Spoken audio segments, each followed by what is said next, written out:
Step into the ring. Come on, come on, come on.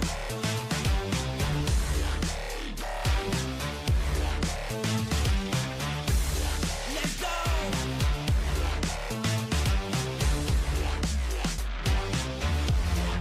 Step into the ring.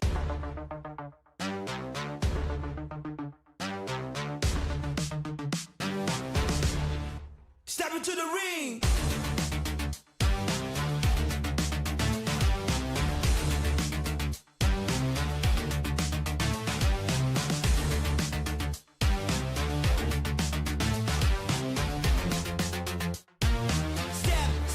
Step into the ring.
into the ring.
And we are now in the final day of the Ruthless Regional Showdown, ladies and gentlemen. Welcome back to the show. My name is Sir Cloud. Together with Contra, we will be watching the last 5 games before we decide on who will be the champion. How are you feeling today, Contra? Well, I'm feeling ecstatic, and overall, we will find out whether or not can the likes of GOAT Team hold on to that #1 spot, because last night, towards the tail end of the action, we are also looking at the surge coming in from MADBULLS, where they've been able to overtake Wolf Esports at the current point of time. So I think there's definitely some form of chance for MADBULLS to also thrive in some of these rounds. So we'll have to see how this one plays out. And of course, welcome to the show once again. This is the Ruthless Regional Showdown, where we will follow the usual PUBG mobile esports format, where the chicken dinner rewards the teams with 10 points. As the numbers slowly dwindle down from the other positions as well, from 9th onwards, these teams do not receive any form of placement points. Therefore, they will have to fight for every drop of points per elimination. Yes, it will be same as ever for... I started lost count now, like how many years now. It's the same point system. Whether it will change next year, well, we don't know. Always stay tuned to PUBG Mobile Esports, ladies and gentlemen. So as mentioned when we started off the show, today is the 12th of November. Hence, it is also the last day of phase number 2 and also the entire tournament series for this round, that is. We will still feature the same 18 teams, and they will play 5 matches today in a single lobby format. That means every single round, it will be the same teams that will be playing. By the end of today, by the last match, we will determine who will be the champion of the Ruthless Regional Showdown MENA edition. That's right. And of course, don't forget about Europe. We also do have involvement coming in from some teams coming in from South Asia and also beyond. But overall, we are definitely seeing the culmination of so many variants of playstyle. When we had Inner Circle, they were the ones playing ultra aggressively. And I would also say that we also do have aggressive teams in the form of Wolf Esports or so.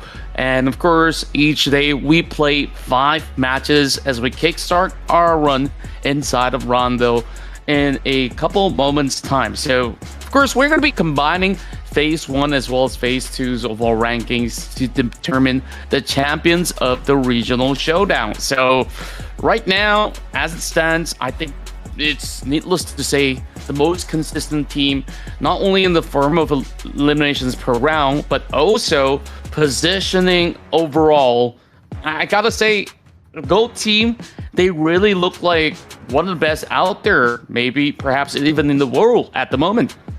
Yeah, they are still the team to beat overall. Every time a team comes close to overtaking them in the overall charts, the next round they score big. They score a chicken dinner or they score a lot of points, and then they create that gap again. Hence, that's why they are still on top and they are still untouchable. No team has been able to overthrow them yet. But last 5 games now, yes, last we checked, there is a significant gap. We'll go through the numbers later. But then again, who knows, right? Who knows? As long as there's still games, anything can happen. And here are your participating teams. We have BOARS, we have ULF, we have Kara, we have GEN.G, ARCred, GEEKAY Esports, Regnum Karya Esports, Team Falcons, PAPARA Supermassive, GS Esports, Twisted Minds, Nuclear Zone, ETSH, ARCred, Inner Circle, Virtus Pro, MADBULLS, and of course the highlight team, GOAT team. Yeah, I really gotta say I've been thoroughly impressed by all the teams across MENA as well as Europe. And overall, if we look at both ARCred as well as GOAT hailing from Azerbaijan, I just felt like these two teams have a very similar pattern of play style where they know how to really balance when exactly to fight or so. And on top of that, we also do have the stars coming from the Turkish league, ULF Esports as well as Kara, who have been able to do some really interesting maneuvers across both phases. And BOARS, out of Europe, they have also shown us that, hey, they do really have a very good form of dynamics, especially with Stoics, as well as yesterday's run. We see a lot more coming from the side of Kif QQ Barbier. I honestly don't know how to fully pronounce this. I hope I didn't butcher that. Yeah, we'll figure that out along the way. Today is the last day, so let's see if we can somehow get it right. R8 Esports, GEEKAY Esports, Regnum Karya Esports, and Team Falcons are our highlight teams as well. Team Falcons, interesting enough, in phase 1, they didn't really do that well, especially when they were gate-capped by Twisted Minds at almost every start of the round. But throughout the last 2 days, they have been doing well against Twisted Minds. So I guess to a certain extent, revenge is served. Yeah, I could definitely say so. I think like it was only a certain day where Falcons have been able to at least triumph up ahead. I mean, Twisted Minds have triumphed up ahead of the likes of Falcons. So this time around, we'll see. Maybe they're gonna, of course, reverse the script for a little bit. And then on the late search, we also do have even more active plays coming out of Nuclear Zone. So they've been absolutely fun to watch, especially on what Krona as well as Vegeta has been able to accomplish. And we have ETSH Esports, ARCred, Inner Circle, and Virtus Pro out of these teams. Inner Circle, we didn't get to see them play yesterday. Hopefully we get to see them play today. Virtus Pro, now this is also another team that we have been highlighting, and they have a lot of potential. They are one of those teams that is hot of pursuit of the #1 spot. Speaking about the #1 spot, GOAT team is the team to beat at this moment. Players like Joyagi have been turning up. If not his teammates, Vic has been turning up as well. This team here, 5 more games to go to complete the mission. Yep, just a couple of rounds, and all they have to do right now is to just score about 5 points per round. They will already make it very difficult for the rest of the teams to be able to even catch up to them. And it's all also thanks to the effort of Joyagi as well as Vic, where they've been able to accomplish plenty of eliminations secured throughout so many rounds. And my, just look at the damage numbers right now.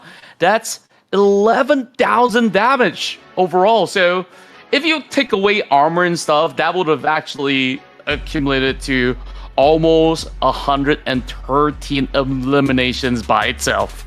Oh yeah, I believe that this team, if they are not the most elimination team, to check back on the numbers again later. But so far, Joyagi has been a super player. He has been showing up for the team.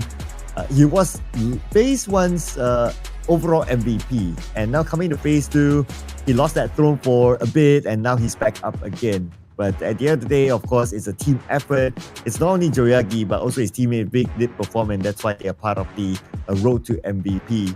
Now, what's interesting here is that OOF has 3 players here as part of the road to MVP: Scarface, Aaron, and Catch. It is just that for OOF to be able to overtake a GOAT team, they have to be really, really consistent today.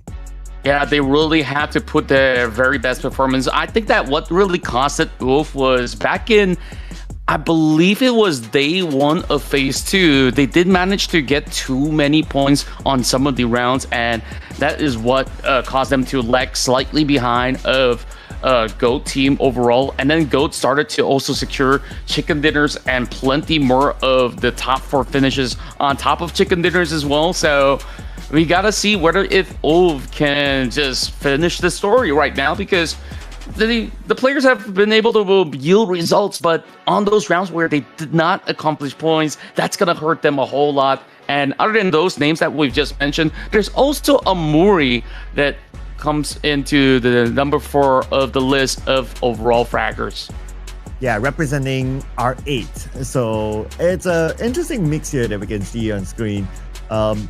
Amuri also showing that he is a solid player, 39 eliminations on the board, and he is in the running here to be the top overall of fraggers. He's 1 above a Catch. And imagine this, right? You are amongst these teams that are really going for that number 1 spot. It just shows that Amuri is a very important player that the R8 needs to keep alive every single round. Yeah, and even on certain moments where he's been the final member remaining, he also do pull in some really clutch plays as well. So, like you said, they gotta ensure that Amuri stays for the long hurdle than to be eliminated very early on. And from yesterday's run, we are seeing a lot of these teams maintain the order. And it was GS that did manage to also secure another chicken dinner in the back in order to surpass R8 by only 1 point. It's been the 3rd chicken dinner so far, as the BOARS are also going to be looking to once again step up to the plate. So that being said, we currently have 4 teams right now on the 200-point marker, and they're definitely going to be the ones racing to defeat GOAT team overall. But it is going to be a daunting task, because right at this moment, 267 is the point to beat. Yeah, so they have a gap of about 42 points. Yes, it is a tall order, but in order for that to be overthrown, or in order for a surprise to happen, number 1, GOAT team, they themselves have to kind of chill in terms of performance.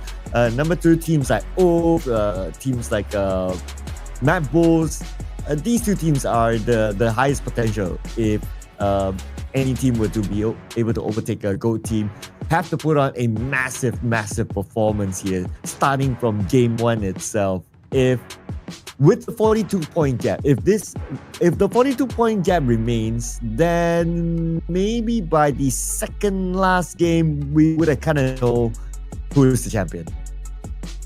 Fair enough, and I do believe that by the time we reach game 3 or game 4, we can already have maybe some rough ideas on what these teams will be able to finish on their position. And on top of that, for those who may not have that kind of stakes, there's still a lot of pride on the line, especially between Twisted Minds as well as Falcons. Falcons are on the rise. They've been able to triumph up ahead Twisted Minds, but they are still behind 20 points at the moment. So we'll have to see if Falcons can surpass that. Yeah, and Falcons, well, they kind of skipped week 1. Oh no, they didn't really skip week 1, but the thing is that during phase 1, they weren't able to perform as much as they would have liked because of the Twisted Minds. But coming into phase 2, at least they were able to win fights against Swiss of Mine, and they were able to continue on their journey in every single map from then on. But will that change here today? Well, we'll need to keep an eye on that later on. 5 maps will be played. The map sequence will still be the same. Rondo will be the opener map, followed by 2 Erangels, and then we have 2 Miramars to wrap the day. Rondo, of course, is the map where teams have the opportunity to gain as many elimination points as possible because of the recall feature. So it will be interesting to see which team will make the best use of this feature in Game 1. Fair enough, and I think like I'm keeping my eyes on both Esports and also MADBULLS because these two are the ones in the running to overtake the members of Go Team. So perhaps they might have a certain kind of plot that they are cooking up on this very round itself, because this is the round where they can at least accumulate more than 20 over points if everything goes well. So they need high frags, and they also need to ensure that they take out GOAT Team early to deny them from scoring big, because if it's going to be a 20-30 point round, it is absolutely over if it is GOAT Team that succeeds in this matchup alone. Yeah, I know, right? If GOAT Team scores like for the first chicken dinner, then perhaps it's almost safe to say that, yeah, they will be the champion. Well, or if they score the second chicken dinner, then yeah, it's definitely safe to say. But yeah, I'm just trying to be optimistic that maybe we might see a plot twist throughout the day. Though it's kind of hard to deny that with a 42-point gap at this moment, yeah, it's looking pretty hot. But 42 points with 5 games, mathematically is still possible for a team to overthrow them.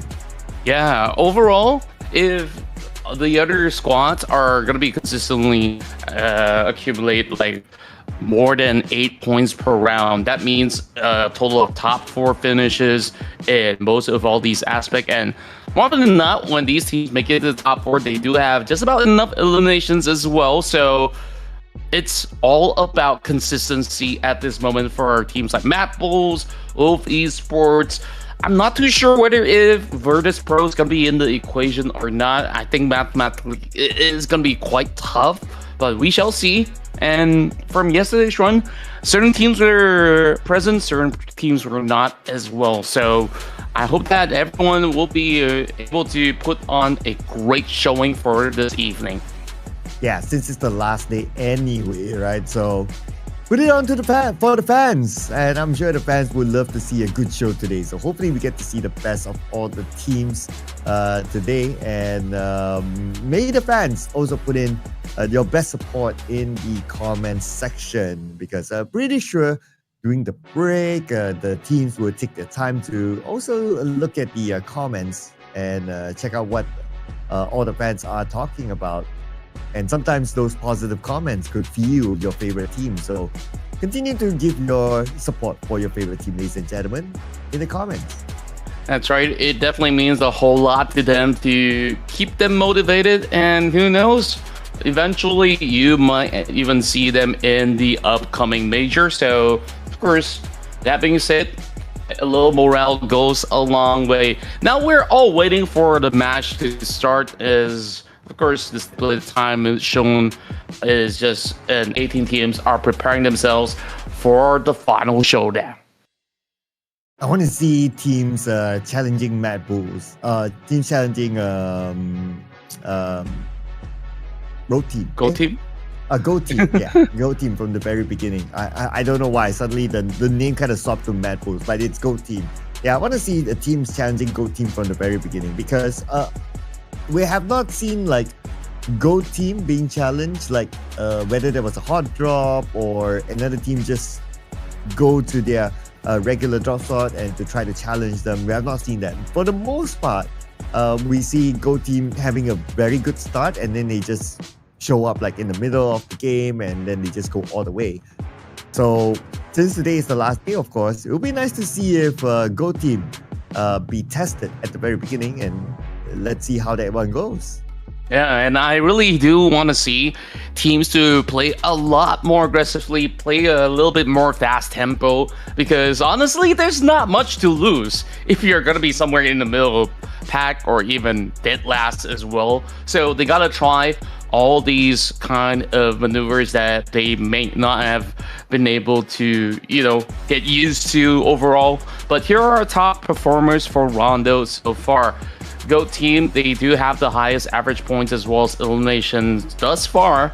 But when we take a look at the rest of the pack as well, actually, I got it mixed up. So MADBULLS was the one with the average ranked points. Highest elimination is 9.2 for Ulf Esports. So they're definitely the ones going to be on the limelight of most of the entire run of Rondo. But damage as well as survival time, GOAT have always been able to accomplish top 4. Yep. So average survival time does favor GOATs. Still looking good for them in terms of these stats. I think it's pretty obvious, and that's the reason why they are currently on top. But I really would like to see teams like Virtus Pro able to try to challenge a GOAT team and see how things goes. Now, of course, besides these top 4 teams, you'd like to see teams of Page 2 as well to be able to come up with a major comeback or a Cinderella story. Might not be able to catch the number 1 team, which is GOAT team, but if somehow a team from page number 2 is able to surge up, that'll be pretty interesting. It definitely will be, and I'm definitely keen to actually see what they're going to be able to put up. And yep, pretty much flashing the same kind of stats that we do have. And we're not going to waste any more time. We're going to go straight into the action. It's Rondo here as we dive into the final day in phase 2 of the regional showdown. Yes, and it is Rondo. Here we go. So 15 teams will be playing in this round. I wonder who's missing. Hopefully we get a good overall view later on. But at the very beginning, looks like this flight path. Well, I mean, typical Rondo flight path, right? It almost feels like whichever flight path that we are given in Rondo, we'll always see early fights. Some of the hot spots like a Yulin, another one is a Neox Factory that we always see early fights. So I guess we can kind of expect that to happen here even in this round. Yeah, very likely than not, especially with this flight path to be pretty straightforward, cutting directly from the middle as it ends towards the corners of Jadena City. I would definitely think that there's just going to be a lot of all these altercations once again by Test Track as well as Neox Factory for most part. But ever since we don't have the presence of Inner Circle, it feels a little bit quiet from time to time. Else there would be 3-4 teams battling in that sector. Twisted Minds are already getting themselves into a battle up against PAPARA Supermassive, and it's PAPARA Supermassive here scoring the first blood of the match. And now they continue to loot, but we can expect them to look for more opportunities to gain elimination points. And here we have them back on screen, okay? PAPARA Supermassive with Naiko. Just across the 2 players of Twisted Minds, and you have Disney. Okay, let's see if he will be able to bring back any dividends. Looks like the answer, not really yet, although massive damage on the wash. But Naiko, he does not know that his nade connected. Now Lost is going to be looking for that push. As 12k in hand, so they will be able to clear out this sector. Gonna be a straightforward rush towards Freak, but he's got himself prepped with a sticker grenade, and from the back, it's gonna be Wash that actually pins him down. Twisted Minds, they retaliated. And PAPARA Supermassive. I need to save Naiko, but before doing so, they have to win this fight. It looks like Freak will not allow Naiko to be up immediately, at least. He'll finish up the job and secure the elimination point. But let's all remember that this is the Rondo match. So Naiko can still be recalled back again as long as his teammates are still around. Yeah, from time to time, I always do forget, oh, they're down and out. And then all of a sudden, you still see all 4 back on our screen. And oh, where exactly are they? Closest to a certain recall point, or they drop back into the same spot to continuously fight. Now Wash, he's confidently holding his ground. as two members on the side of Twisted Minds are looking to strike down Kamikaze, and he is the most lethal threat amongst the many coming from PAPARA Supermassive. Look at the corners, but oh, the timing on the swing. Beautiful for Wash as he pins him down. And Twisted Minds, now it's the time for them to rush in and finish up the job. Looks like this could be a big U-turn here. Loss will be lost back into the lobby. For now, that is, until the recall happens. But Twisted Minds managed to fire back, locking in 3 elimination points, and considerably they won the fight. Yeah, and all the 3 points were all stashed away by Wash. Great initiation as he really timed it so well to punish that kind of pursuit coming in from the side of PAPARA Supermassive. Now we go into another entry of a fight, as this is going to be somewhere towards the northeastern corner of the map, I do believe. It's BOARS versus Esports. Well, actually not the northeast. This is northwest instead, close towards the corners of stadium. There is a member coming from Esports planted on top of the stadium. I wonder if he's going to be able to get involved, because BOARS, they're on this low ground end alongside with plenty of covers from the walls. So Havlika as well as Kiev, they're going to reposition for the moment, and it is quite challenging because they don't really get to see where exactly those members of Esports is currently at. On the elimination field, we have Kara and Team Falcons. In a fight elsewhere, Lewis opens up his account in this round. And no further follow-up from there, so I guess that's...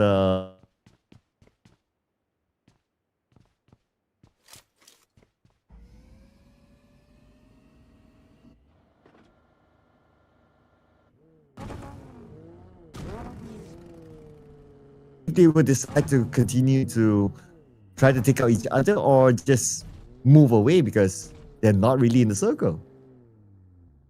I think getting the priority of the zone is also going to be a very good play, because majority of the time when we look into so many different regions, they are willing to spend so much time in the blue battling each other to the point that they forgot, oh, we need to really get into the zone. And by the time they get in the zone, they can't really get their hands on the recall point as well. So they kind of lose out on maybe acquiring more elimination points by staying alive, rather than, you know, continuously battling from the tail end of the map. Speaking of battling, we still have Wash getting another one in the bag as they continuously strike down members of PAPARA Supermassive.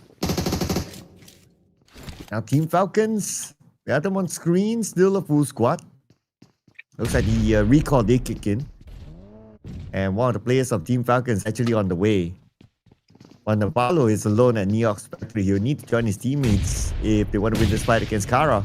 A beautiful nade by Kwa! Take Masto down. But he needs more than just that one nade. He needs to rush in though.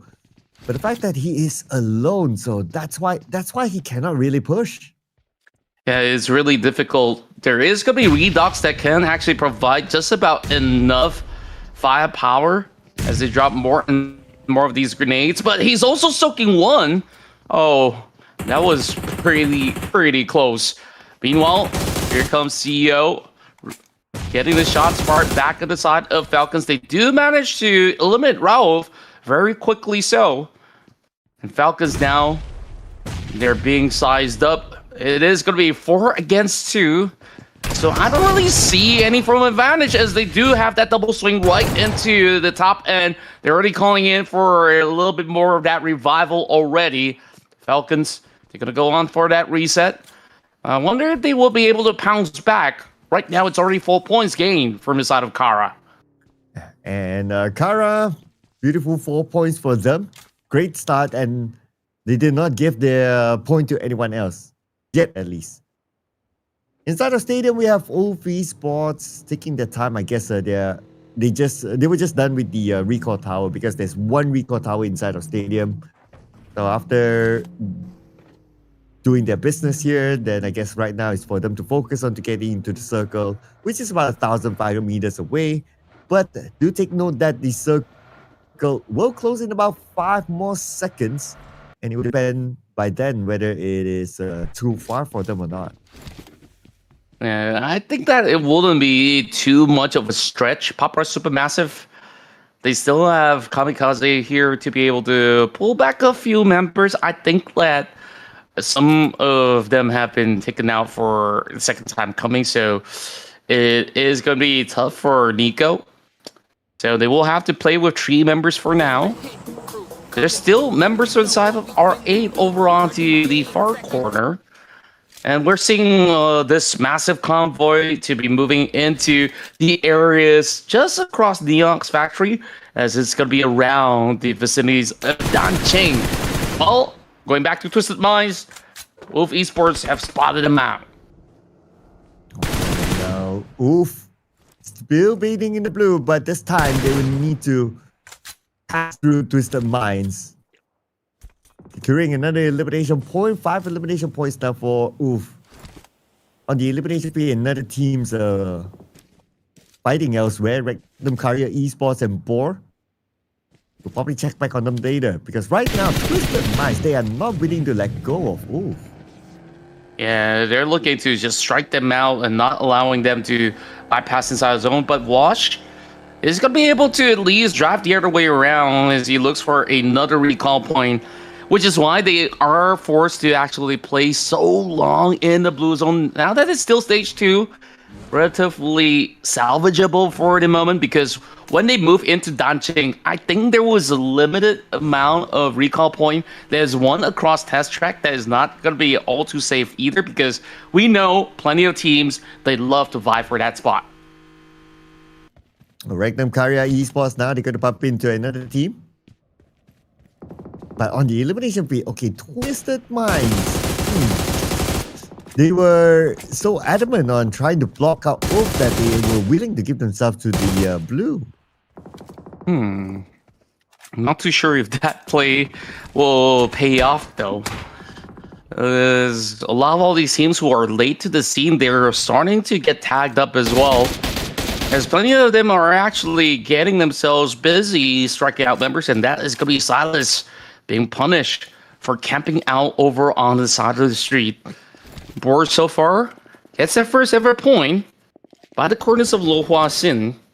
This is a city with a lot of premium loots, they say. Things like AUG are plenty. You can even see BOARS got their hands on the MG3 in hand. While GS really got a slight glimpse of them, and they're already getting tagged out. GS, they got such a superb performance yesterday, but so far, no points gained in this map as of the moment. Oh, Oof in action now against R8. And on the southern side, we have the star team now, Go team, making a showing. This time up against GEN.G. Only sprayed by Joyagi, and Joyagi gets Satan. And he will immediately eliminate him, bringing the first point to Go team. Yeah, that was such a beautiful pickoff coming in from Joyagi. Catch now, not hoping to waste his bullets, takes out the pan. We'll be able to settle that, but instantly it is R8 to bite back. Wolf Esports wasted no time to get the recall back onto Solus. And now they're looking to sprint right in the zone because they know stage 3, they don't want to waste too much of these resources as they're already late to the scene. And take a look at how many teams are looking to gatekeep them. There's Twisted Minds, there's Team FALCONS as well by the very edge. While Catch is still so far away, dealing with the situation up against R8. I guess the plan here is for Catch to hold the rest of the other members of R8 behind the zone. And a nuclear zone now, time for them to get into the zone. It shouldn't be a problem. No other team seems to be there to try to block them from coming in. That should be fine. And plus, they just got their first elimination point, so that's okay for a nuclear zone. But on the inner side, ooh, this is pretty crowded here. Team FALCONS and Random Carrier Esports. They're just battling by this hillside. Not a steep hill, to say the very least about it. But good enough for them to find enough cover, but not so much for Waldo. He got clipped out by that grenade. It is going to be Loxy finding one, but not good for the second. Falcons this time also taking those pot shots, coming across the corners, and they got the bird's eye view onto the rest of GEEKAY. And Falcons, interesting enough, we did see them in action, but we have not seen them scoring any elimination points yet. So that's still loading. As for Rauf, he's looking at Twisted Minds, their arch nemesis. But we'll check back on them later because right now it's going to be BOARS rushing in onto their opponents right in front of them. And here comes BOARS from multiple angles onto Nuclear Zone. Pubg, there's somebody in front of him. He does have an MG3, but he's repositioning himself. Probably going to go for a flank instead. Yeah, they're doing such a great job just guarding this side of the hill. He's got this grenade cooked up and it does not fully connect onto Chronai. He's going to look for the push though. He's got the pump shotgun right in hand as the Blues on closer right in. Not enough for Nuclear Zone to do much more. The BOARS, they score 5 points right now, taking out Nuclear Zone. Just like that, 5 elimination points in the pocket. However, the circle is about 500 meters away. That's okay, but it's stage 4 we're talking about. The circle is starting to hurt. And one of the players from GS gave himself up to the blue. Hardship circle towards the left side. And there's still a lot of teams on the south. That includes our star team, Gold Team, that may need to go through a good amount of teams before they're able to get into the circle. Esports still holding down the lineup against R8 as they finally make their entry. Catch earlier was trying to hold them down, but they did manage to deal with the situation. And once again, it's a pop-up performance from Amori. And now Solus will have to go for this 1-versus-1 up against the side of Norv. And he actually found the angles. Marv, that's okay though. He just needs to find the right angles, but there's barely enough space for Solus to play this out. And Norv, they need to survive, but they will not. R8, they managed to shut down Ov, and now that allows Go Team to even strive for more points. But R8 doing not too bad as well. 5 elimination points. And eventually clear off the pathway. Shouldn't be a problem for them to still hold on to this area of the circle.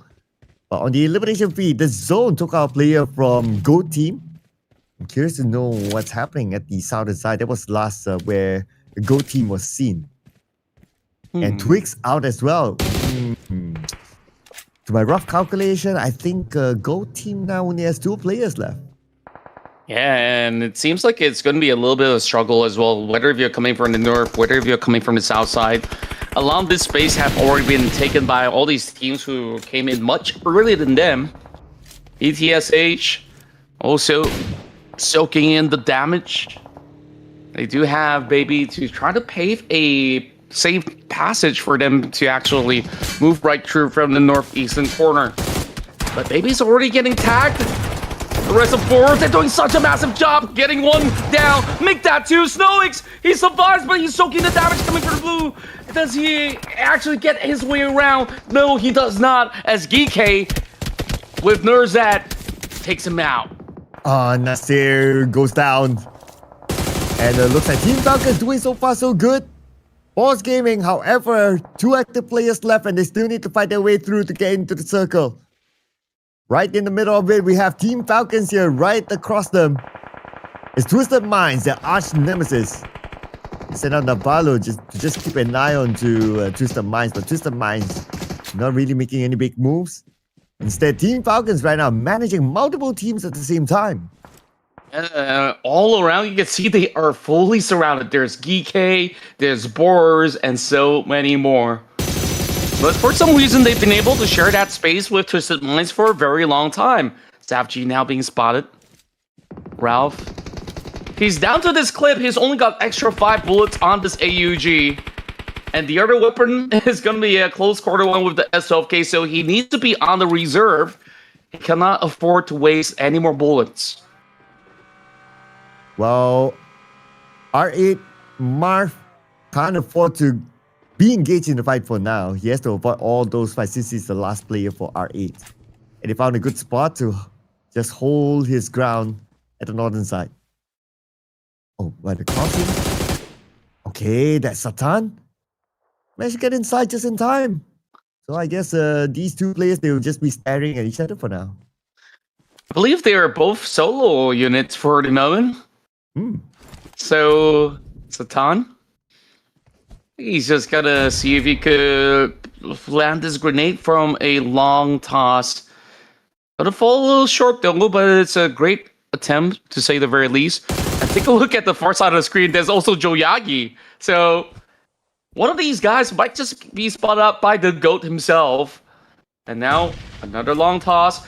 And we're also seeing some mortar to be brought to the daylight of this matchup. So I wonder if we're ever going to see a mortar elimination throughout Rondo. Well, we'll also get to see if GEEKAY will be able to survive this phase. The same goes for Team Falcons. Actually, GEEKAY and Team Falcons, they are in the same situation. Both of them on the outside circle. They have to punch their way through, and there are teams waiting for them on the inside. GEEKAY, we'll see how they will come out of that sticky situation. Down south, it's GS, and we have Gold Team still in the game, and MADBULLS. Lots of heavy hitters down here. Fair enough, and they're looking to also pin out both GS as well as Kara Esports. Because of that, it's going to be Joyagi finding the first knock. Marsu now playing indoors, trying to clear out Icon. Icon now steps foot forward. Oh, couldn't really hit the mark at that Molotov. Is denying that space. Smart plays all around. But take a look at the rest of GS. They're already holding multiple angles, and there's just not much space for GS to fully wrap their way around the members of Kara Esports. Yeah, that Molly really didn't help the situation. The GS Esports, Molly no longer active, but the nade on the Icon deals a lot of damage. He needs to take the time to heal up now. But the rest of GS is still keeping an eye on to GOAT. Alright, I guess right now they are ready. But they need to find an advantage. Oh, at the same time, Kara is behind them. But it doesn't help that the fact that the blue will be on top of them soon.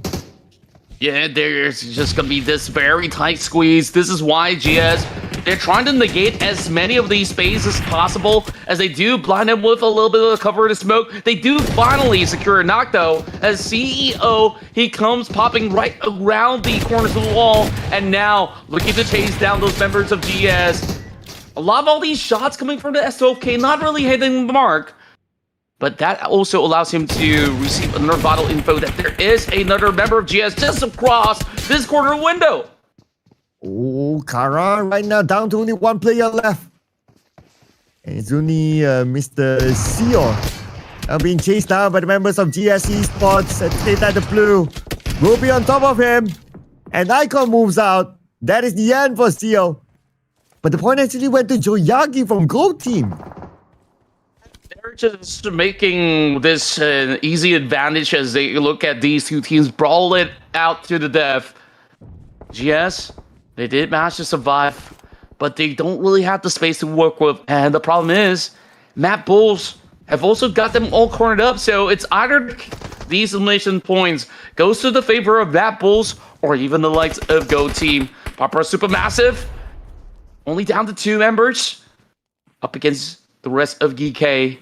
As they play throughout this corner of the warehouse, he have managed to hear the footsteps as Kamikaze stays afloat for the meantime, while there is a lob of a grenade towards the corner. He's managing to hold out, but Nerzet is finally showing his presence, and he knows where exactly he's at. Oh, he's got to pull out the trigger. No, he goes down. Wow, the timing of Nerzet onto Kamikaze. And because of that, he won that 1v1. But he's not out of this sticky situation yet. He still needs to open up enough space for his teammates to move into the circle. Next is going to be SUPG on top of this high ground, but Nerzet found an angle with the molly, and that's going to be the 7th elimination point for GK Esports. It's just so amazing seeing Nerzet at work.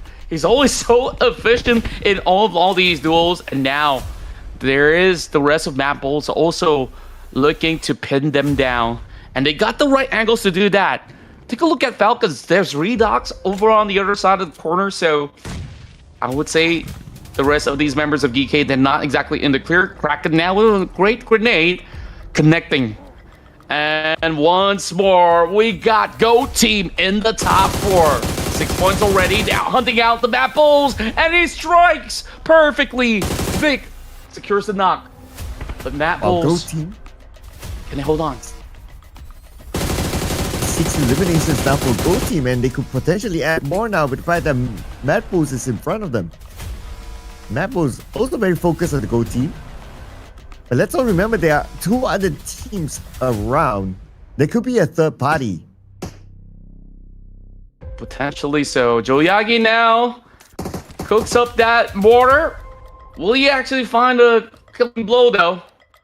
It is instead Vic that actually secures the point as the battle continues with no Koa.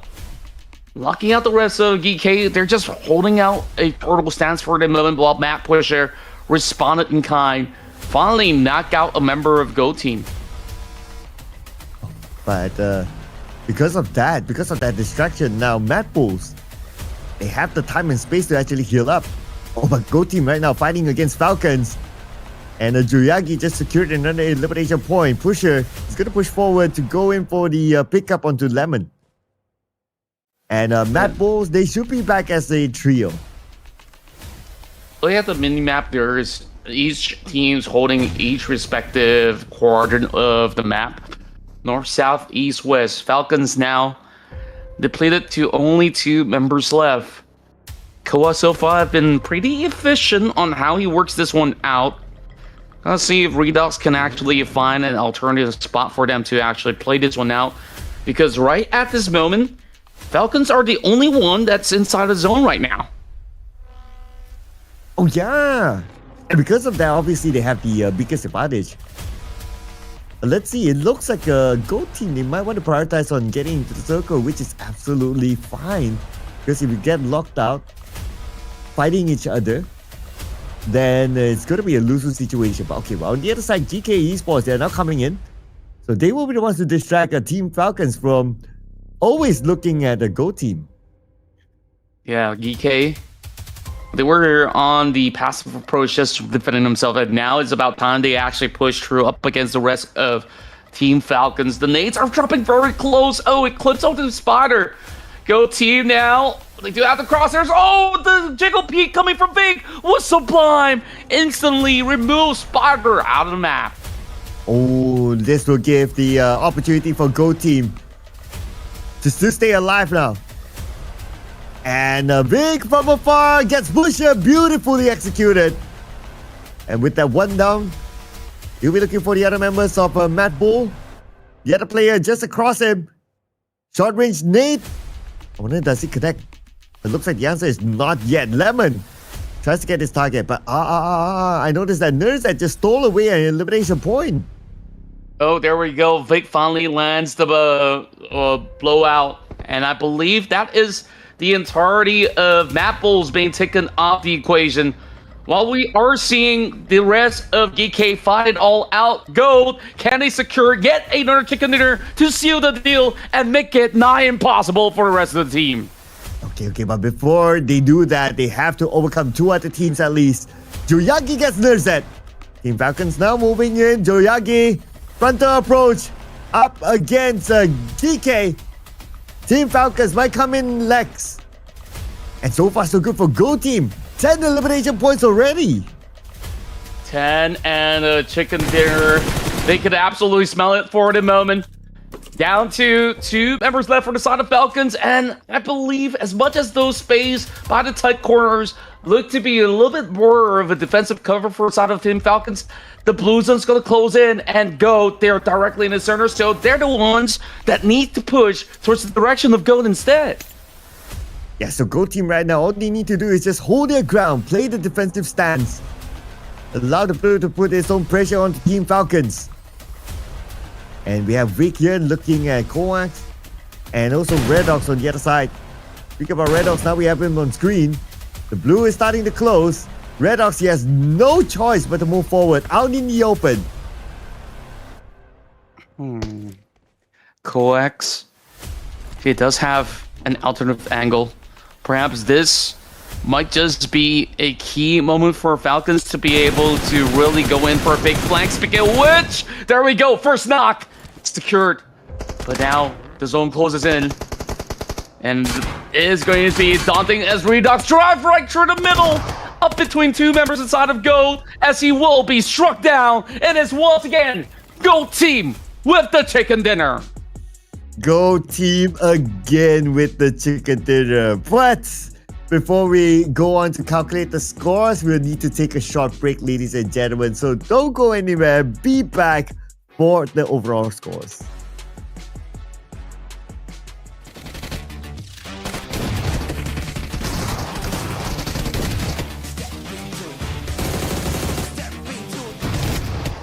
Step into the ring.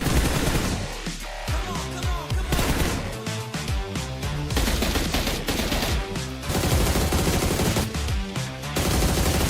go.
step into the ring.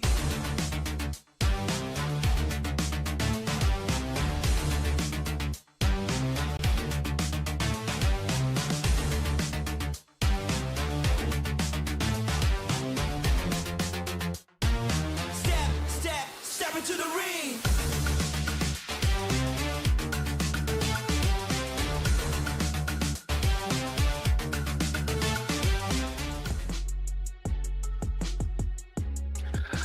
Welcome back, ladies and gents, as we've celebrated Go Team's massive chicken dinner in Rondo, and these are the results as we've witnessed GEEKAY once again striking firm, landing 1,000 over damage together alongside with Vic as he scores 7 points of elimination, and it's just a hefty sum for GOAT to continuously hold on to the top spot.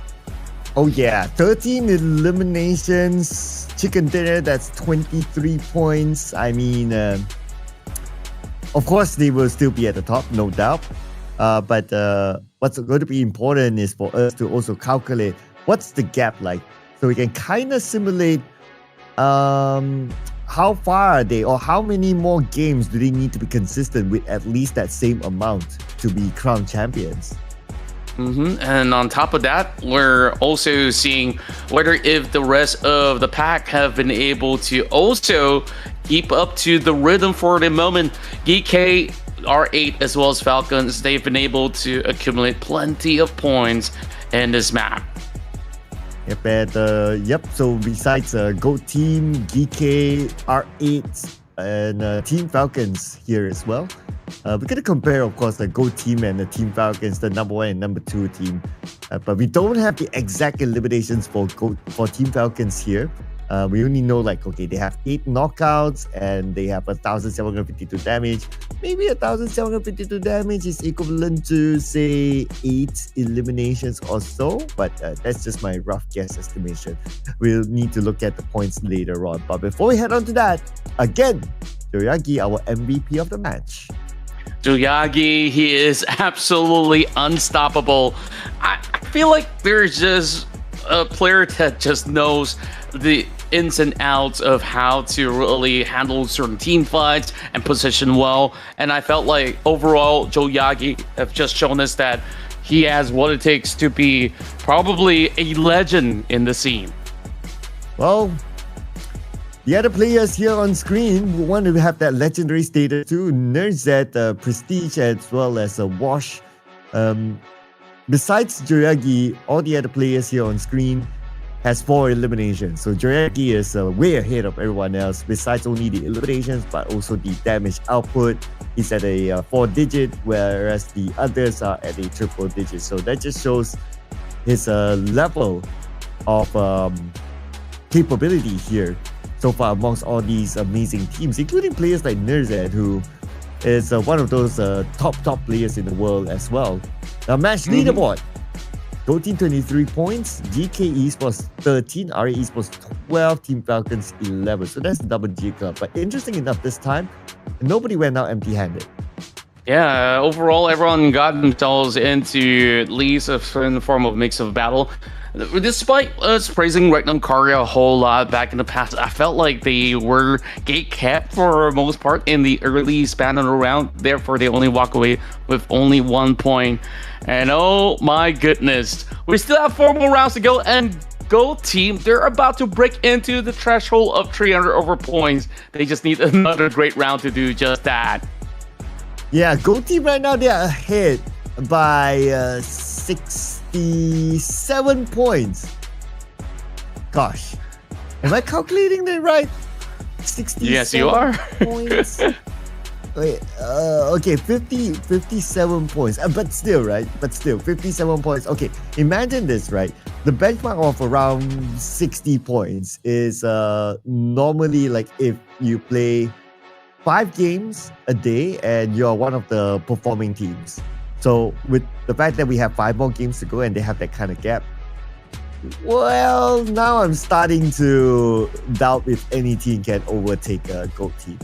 Yeah, I think it's very safe to call it right now that this is probably going to be the championship already being declared by Go team. And now it's all about the rest of the field to try to even salvage the situation and look for that podium spot.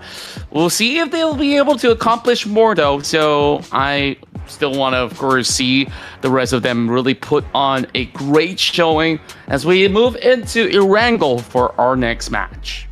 Yep, 2 Erangels and then 2 Miramars that we are done for not only the night, but also the entire season. But can anybody truly overtake Go Team? Okay, let's imagine like the extreme scenario, right? Go Team, no points at all for the next 4 games. And then like, I don't know, like Force or any other team like in the top 3, yeah, just goes insane and scores all the chicken dinners. That's probably the only way that Go Team can go down.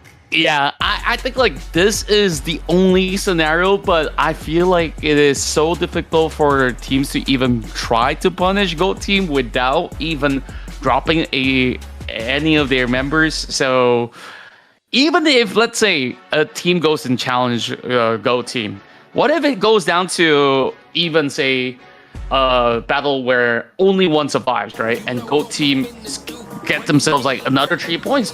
You're still gonna be giving them points, and it is still gonna be a risky kind of pursuit.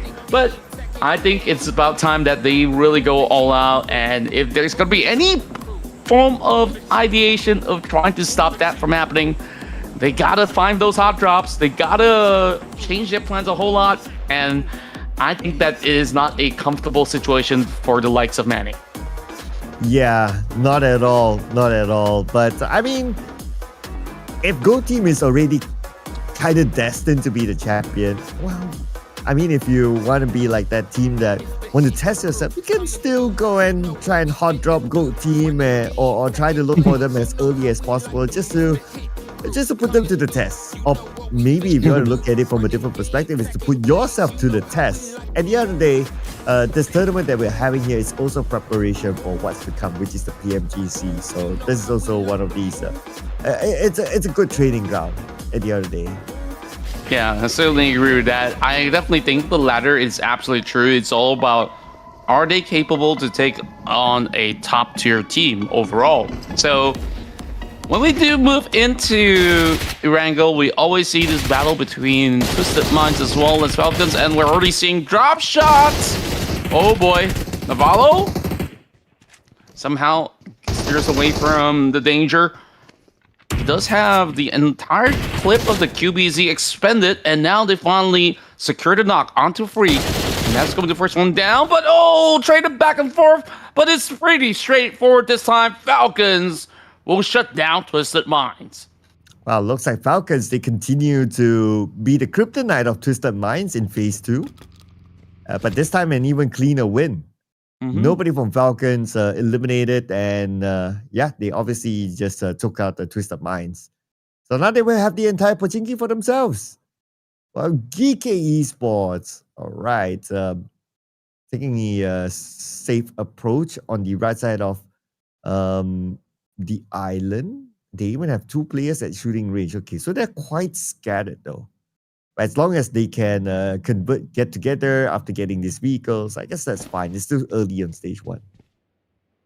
Indeed. Then I think by far that is the fastest team fight that we've ever seen them wrap up. That's like within less than 5 seconds. They've been able to dissect it. So rather impressive if you ask me. Well, which other team can impress this round? Which other team? Yeah, okay. I really want to see ETSH though, frankly speaking. Yeah. Because why? ETSH is from the African region. Yeah, I think like that is a very good point, right? Where we haven't really had them. I mean, too many of these tournaments that feature, the African region all too much. I mean, we've seen maybe a couple of teams coming from places like Egypt or so, but overall, definitely, I'm absolutely rooting for them. And they've been able to really show that they kind of have what it takes. They just got a little bit more accustomed to the tempo of the lobby. 48 points is still pretty all right, if you ask me, for them to, fight up against some of the toughest in the world at the moment, where, you got all these giant organizations like Falcons, as well as Twisted Minds, and even they themselves are also having some signs of struggle. Of course, them taking on those members of either Twisted Minds or so.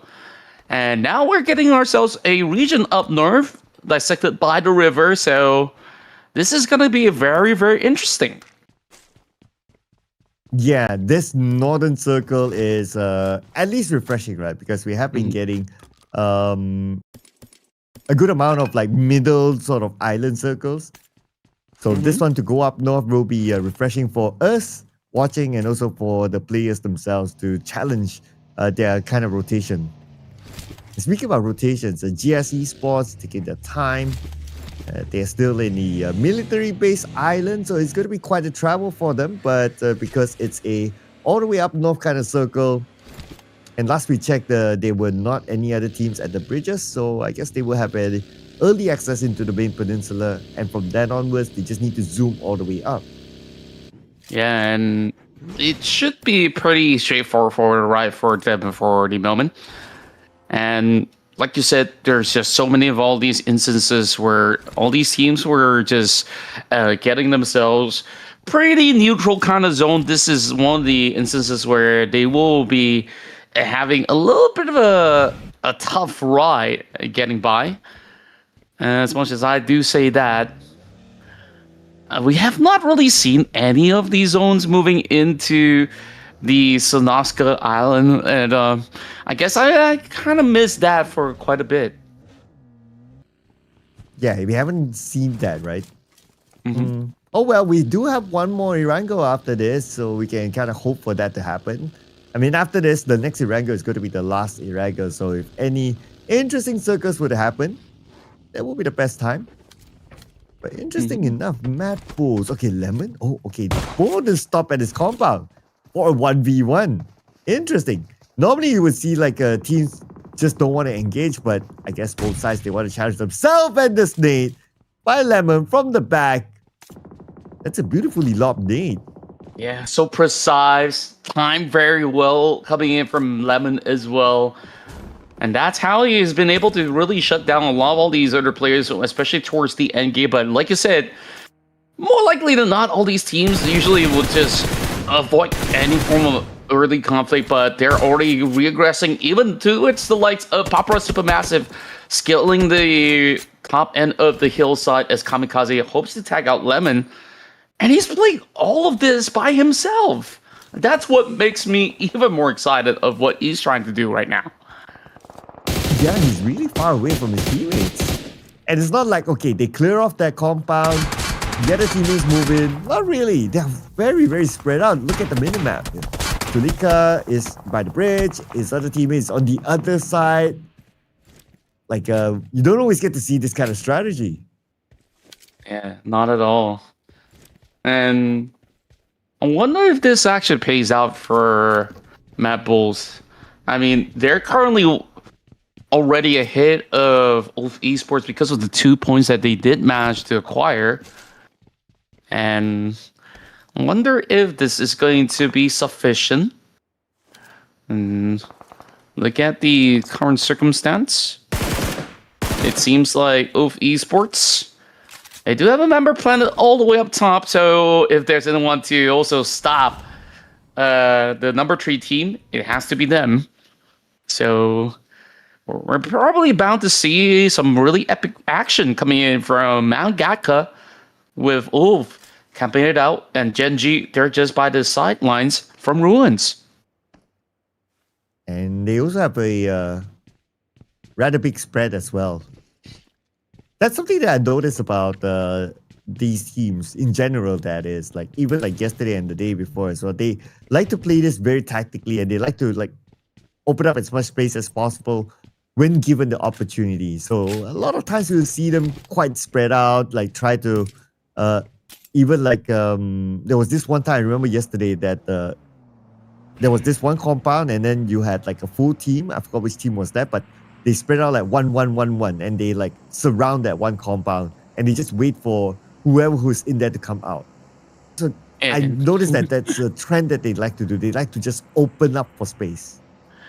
yeah, and I guess there is also risk in doing so, right? When you have maybe a full team charging directly into that one compound, it could actually be a little costly. But if it works out where, you know, somebody is just trying to move into the space and explore if there's some loot, you can absolutely go in for those kind of punishment by doing so. Now we're seeing that massive convoy cutting across Severny. Teams are already looking to plan themselves further up the northern area, so shooting range is going to be a decent option for many of these teams. But no further commitment just yet. It's just vying for some of all these areas, and BOARS, they're hoping to at least get themselves into a good space for them to try to play this one out. And looks like no further follow-up. We're in stage number 2, and everyone's playing this very safely. I'm wondering, okay, could this be the next clash point? Not as well. Even though like shooting range is like one of the hotspots that teams would normally like to take over. But the moment like, okay, PAPARA Supermassive is here, and earlier there was another team, it almost feels like, oh, when they saw PAPARA Supermassive there, they immediately just turned back. Oh yeah, this is the other team, Nuclear Zone. So interesting enough that they didn't choose to like, okay, I want to take your spot, so I'll fight you for it. But instead they move away. Yeah, and for many of all these teams, they're just making sure that they hold a certain position before they actually further commit. And I guess this really goes to show that there is some form of discipline coming in from these said squads. And there we go. As R8 goes directly into action, Amori is one of the first to get tagged up. That's a lot of firepower lost from the side of R8 as MADBULLS tagged them down. Oh, and here comes another fight. And Redox will clear off this compound for the hands of R8. And that will render Team Falcons dominating with 5 elimination points. So far so good, but unfortunately Team Falcons, along the way they lost a couple of players. But that's okay. As long as they're able to bring in the points to just kind of like offset that, I guess that's fine. Now circle time. To go up north, and shooting range is going to be the center of attention of the circle. There's just a lot of that space now with help by Nuclear Zone directly in the center. And you did mention ETSH. This is a team that you're hoping to get great advantages. They are also holding in the compound right down south of shooting range. Question is, can they hold out for long though? A lot of the teams by the outskirts will now need to make their entry. And it's not going to be an easy one, that's for sure. Now, BOARS. They get the strike onto GEN.G in the midst of a rotation, and this setup has paid off. That's double for Havlika. Oh, perfect spot as he's been able to find 2 points back for BOARS. Oof, and now BOARS, after getting that, they'll need to find a way to get into the circle because they have awakened other teams. And GEN.G looks like they're no longer interested to play the gatekeeping role, and they will move into the shooting range area. Unchallenged as well. Interesting, I wonder where majority of teams are at, but on the left side here we have PAPARA Supermassive defending their area against GEEKAY, and so far so good. With that high ground advantage that they have, GEEKAY eliminated at number 13. Wow, that was such a great, well thought out engagement with that member Tron planted by the rooftop, and it just absolutely annihilated GEEKAY's rival. Oh, that definitely is very tough to swallow. Just like that, their progress have been halted. While MADBULLS, they found the rest of Falcons. Soaking in some damage from the blue zone though. He has to at least regroup with the rest of MADBULLS, but he's finding the alternate angles in order to really hold out that member of Falcons. That's going to be the last member, so MADBULLS to get absolutely going for the full push. And they have to, though, because they don't want to spend that much time in the blue, considering that we're moving on to stage number 4 soon. On the elimination B, Aburi gets one for himself. Now, nuclear zone, they're going to come in, and they're going to crash into the compound of their opponent. Here they are, Fajita with the snake, cooking it up. Nobody's home on the second floor, though. They have to rush in to get their target. Yeah, Cara Lewis now finding the target. Big nades now. Prom right in, and oh, Supermassive. They're just so low. Nuclear zone this time. They secure a very clean finish. And they're absolutely popping off. Krona's still holding on to the middle, so it is going to be a 3-1 formation. Prestige is the only one coming in from the side of R8 that did manage to survive the brunt of the ordeal. And the question remains, where exactly is he going to hide? There is a shack that he's hoping to find cover from, but Kronos, he's looking to cut him off. And ETSH, time for them to move into the circle. Not too far away, about 300 meters, that's fine. It's a matter of finding the right timing. At the north, Gold Team and Falcons. Vic sees the smoke. Redox is within it. This nade will be locked into that smoke. A little bit too short, does not connect. Now the Molly might flush out Redox. Here comes Vic as well. Okay, Molly already in the smoke. Second Molly in. But Redox, not phased at all. I guess that Molly did not hit. Oh! Ooh, wow. That was a good exchange, but that was the last straw coming in from Falcon, so I would still say it's a valiant effort, to say the very least. Go team. They do have one member being knocked out that they need to save for the moment, but it's a double down coming from the side of Tommy. And Joyagi again. Strike from a distance. And we talked about teams needing to challenge Go Team. Doesn't seem likely for the current point in time. Oh. And GEN.G, Satan, okay, flip vehicle. That was kind of risky though. Wherever he flipped, they could be at the teams there. But lucky for him, that did not happen. Now, on the northern side, the Go Team here against GS. Fight for this compound. And SO gunned down by Kraken. O Team, good start for them. But they need to locate the other members of GS and one nade to take down Twigs, even up the odds. Here comes the response of the grenade as well, catching on to the members on the back line.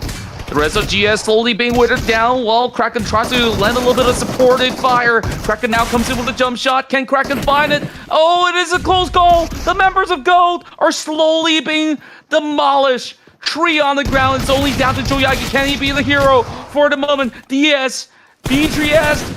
This might just be it. And no, Joyagi again. Down to a 1v1 duel. Joyagi, Mr. MVP. Can he pull off an MVP performance? But GEN.G wants to join on to the party as well. Oh man, this is bad news for Joyagi. And Joyagi gets eliminated. Number 7 for Go Team with 2 elimination points. But here comes GEN.G SO. He doesn't have the time and space to heal. He's very low on health, only 10% of it. And there goes GEN.G making a showing. Eliminates GS.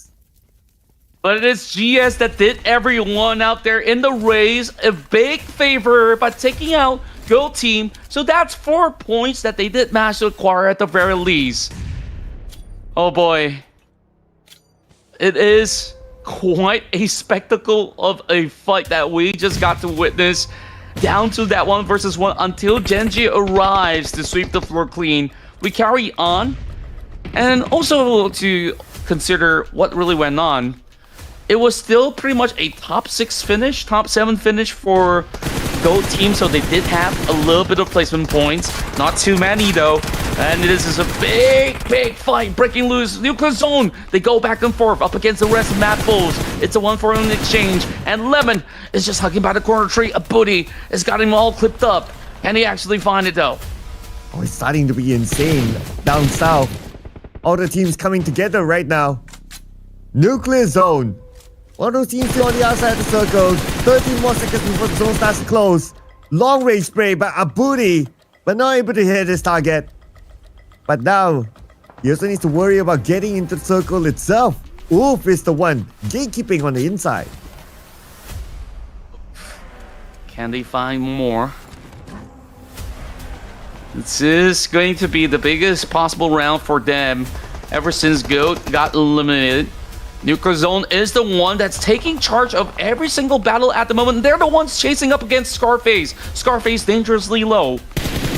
GEN.G looks to not be all too involved, but it is going to be Satan here that's going to be going for a little bit of a charge.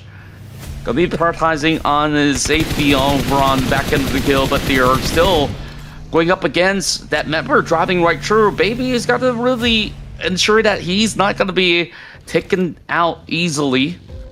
So, going into this corner, GEN.G, they're just trying to deny teams from getting into the space. Oh, Abudi? Where did the shot come from? Was it from the side? Okay, but anyway, his teammates were there to follow up, and because of that, Nuclear Zone, they continue to survive. And now we are down to the top 4 teams. Could it be GEN.G, Nuclear Zone, ETSH, or maybe with the solo player of MADBULLS who's able to do it? Oh, but keep your eye on the north side. Looks like there's a big move, but they're gonna go in for the finish.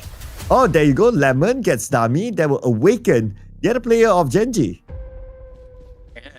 GEN.G so far getting into a very tough corner. Only down to Satan, but he's already looking to suppress Lemon with those grenades. Not really deterring him from pushing through, though. Lemon is just going to dance off on this 1v1, but Satan's got the better angles. Okay, now, between Nuclear Zone and ETSH. I'm particularly excited because ETSH was the team that I really want to see do well. Let's see if they can score this chicken dinner. But Nuclear Zone won't make it easy for them considering that they have 3 players. So it's a 3v2. Numbers game do favor Nuclear Zone. But let's see if ETSH can win against the odds. That's right, and they first have to really get their hands on a knockdown, though. Not going to be the easy one, as we're going to see whether if this is going to bear fruit for them. And this is just pretty much a close call, as Kuza is going to be the one hiding in between the crash site. Somehow he parked himself into a really nice spot that he goes undetected for the moment. And plus he has a vehicle that gives him the extra shielding. Okay, Kuza now showing himself. Kuza unfortunately went down. Wasn't able to trade it at all. And now ETSH, one last player left. It's going to be Baby on the other end, and there's nothing much that Baby can do. Nuclear Zone will lock in the chicken dinner. A Nuclear Zone, they've been able to find themselves their first ever win here in the regional showdown, and that was still the best showing coming from ETSH, getting their hands on a top 2 finish. Kudos to them as we see them on the late surge. And Nuclear Zone, now that they have scored the chicken dinner, hopefully we'll be able to unlock how they look. Yeah. But anyway, great work there, Nuclear Zone, and also ETSH, gotta give it to them as well. A team that is from page number 2 but able to get a 2nd place finish. It's not bad. Now for Nuclear Zone, they scored 11 eliminations, so 21 points collected. How much will this affect their overall scores? That's something for us to look at later. That's right, and just in the very final moment, we see Fajita, Abudi, AP Krino, as well as Krona really holding the entirety of the sector in order to back maximum points for themselves. This being Nuclear Zone's first ever top finisher, and has been absolutely impressive on what they've been able to accomplish towards this run, especially with them just withholding a lot of these teams from going into the zone. They were playing so actively, and it's all thanks to Fajita's position for most part. Yeah, so in the nuclear zone, they have been very active, and not only that, for themselves, like being active, but the circle at some point kept going away from them. Yet they are still able to like try to find ways to get into the circle, and obviously towards the end getting the chicken dinner. Now, besides nuclear zone, we also have to give it to MADBULLS as part of our team to watch. ETSH making it up here, if I'm not mistaken, also for the first time as part of the teams to watch. And then we have GEN.G. Now, out of all these teams, GEN.G had the least amount of full squad time, and they only used 4 nades throughout the entire round, but still able to get up as a 4th place finish. Yeah, very, very impressive records out there.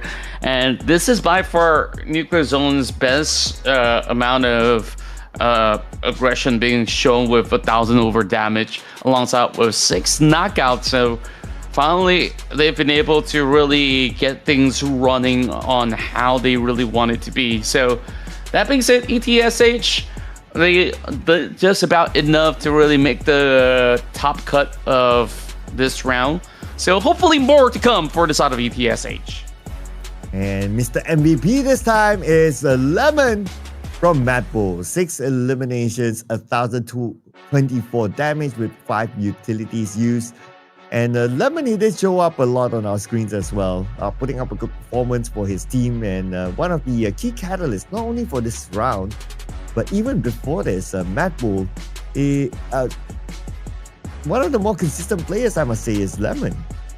Yeah, he definitely have been able to really show up for many of the rounds, especially I remember back in Rondo, he was the one that's really been the thorn in the flesh for many of all the other rest of the team. So it's great to actually see him on the top end of the chart once again as he ties the result together alongside with Fajita at 6 elimination points. And here comes the match leaderboard for this round. So, Nuclear Zone 21 points, MADBULLS 12 points. Only 2 teams with a double digit, which so happen to be, well, MADBULLS as well.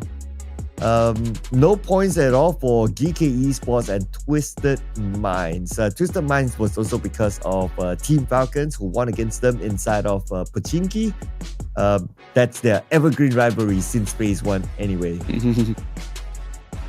Yep, and of course we go into the match stats with 52 total eliminations. There is, you know, the absence of a number of teams, but Prestige have they been able to really land some really long, nasty shots. This time, 10 headshots, and also decent amount of troubles used despite, you know, having a little lesser amount of teams as per usual. So I would still say rather impressive work being done by the rest of these teams.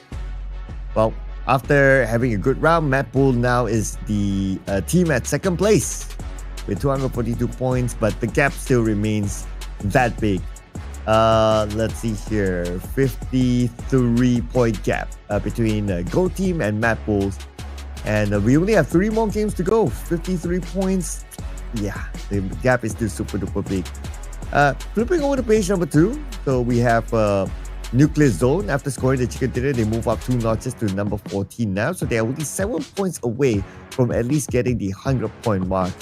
So ideally, what I would like to see is that, if possible, all the teams on page number 2, everyone gets more than 100 points. That will be pretty sweet. But whether we will get that or not, well, that's something for us to watch out for, because we have 3 more games to go after this. But before we head on to the next match, as usual, we're going to take a break, and we'll see you guys after this one.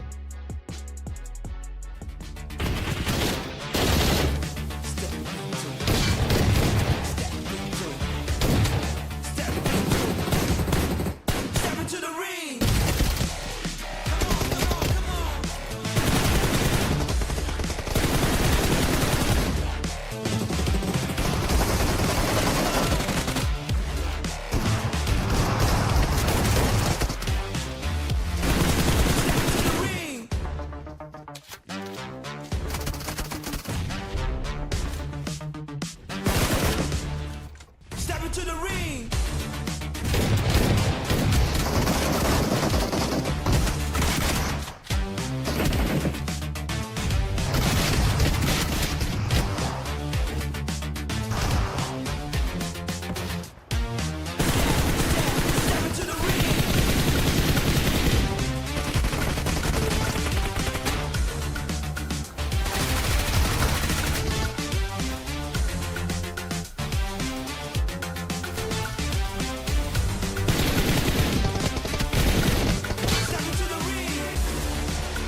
nuclear zone for the first time. They scored their chicken dinner. Congratulations to them. Hopefully we get more new teams bringing chicken dinners for themselves, because we only have 3 more games to go and 1 more Erangel after this before we wrap up the entire season. Welcome back, ladies and gentlemen. This is the Ruthless Regional Showdown MENA edition. My name is Sir Cloud together with Contra. How are you feeling about the game so far? Well, I'm definitely super happy to also see other teams really looking to still find certain ways to, of course, regain their pride, as well as to also test themselves to the limit. But for the moment, if we're looking for, the top dog, I think it's definitely undisputed for GO that they will be the champions by the tail end of the round, with only 3 more matches remaining. So I guess all the other teams just have to play as aggressive as they would like to, in that sense. Well, in that sense, it probably won't. Well, what I want to point out is that based on the stats, GO team, they are still the number 1 team. So if we were to base out of this and what they could potentially do in the last Erangel coming soon, then, well, maybe this will be that round where GO team officially or mathematically make it impossible for teams to catch them. Yeah, and it is kind of tough to really figure out who will be within the top 5 for now, because it is a very close race between MADBULLS, OOF, as well as I do believe R8 is also going to be looking for their very chance as well. So we'll keep an eye out for them, so to speak. So this is definitely going to be one of the moments where they will be able to really solidify their stance before they move into those Miramar matches. Yeah, so this will be it. Of course, if maybe some of these teams, they might be more comfortable playing Miramar. It really depends on the team's preference. But I guess as of now, right, since a GO team, they have already created this huge gap. Yeah, mathematically, 3 rounds, if they go all the way 0 and the second place team just gets like multiple chicken dinners, cool, right? But if not, then I guess these teams at this point, to them, it's a training ground, and they can feel free to test out anything that they would like in this last Erangel match. That's true. As we move into the flight, this time we want to see a brand new winner. So let's have a go at it, and perhaps maybe with the zone goes into the military base, then everyone will be having a very tough time. So why not end the night with an epic duel inside of Sanaska? I mean, I can only ask for so much, but of course we'll let the Pubg lords decide where this one should take place. So we had that previous zone over in north. We've seen plenty of it around the Milta sector already. Where else would be interesting? Zarki, Primos. I think Primos will be interesting. Yeah, Zarki, Primos will be pretty interesting. It almost sounds like anything that's at the corner is interesting. But if we get like somewhere in the middle, a typical kind of circle, like a, let's say, Pachinki or a mansion or even like a Gaka, they'll be like, okay, we've seen that kind of circle like a million times by now. But if we get like a Primos, okay, yeah, that's unique. Like a Milta Power, that's unique. Lipovka, you don't always get to see that. Kamishki, you don't always get to see that as well. Anything but the corners, I think in general, rule of thumb, it's always cool.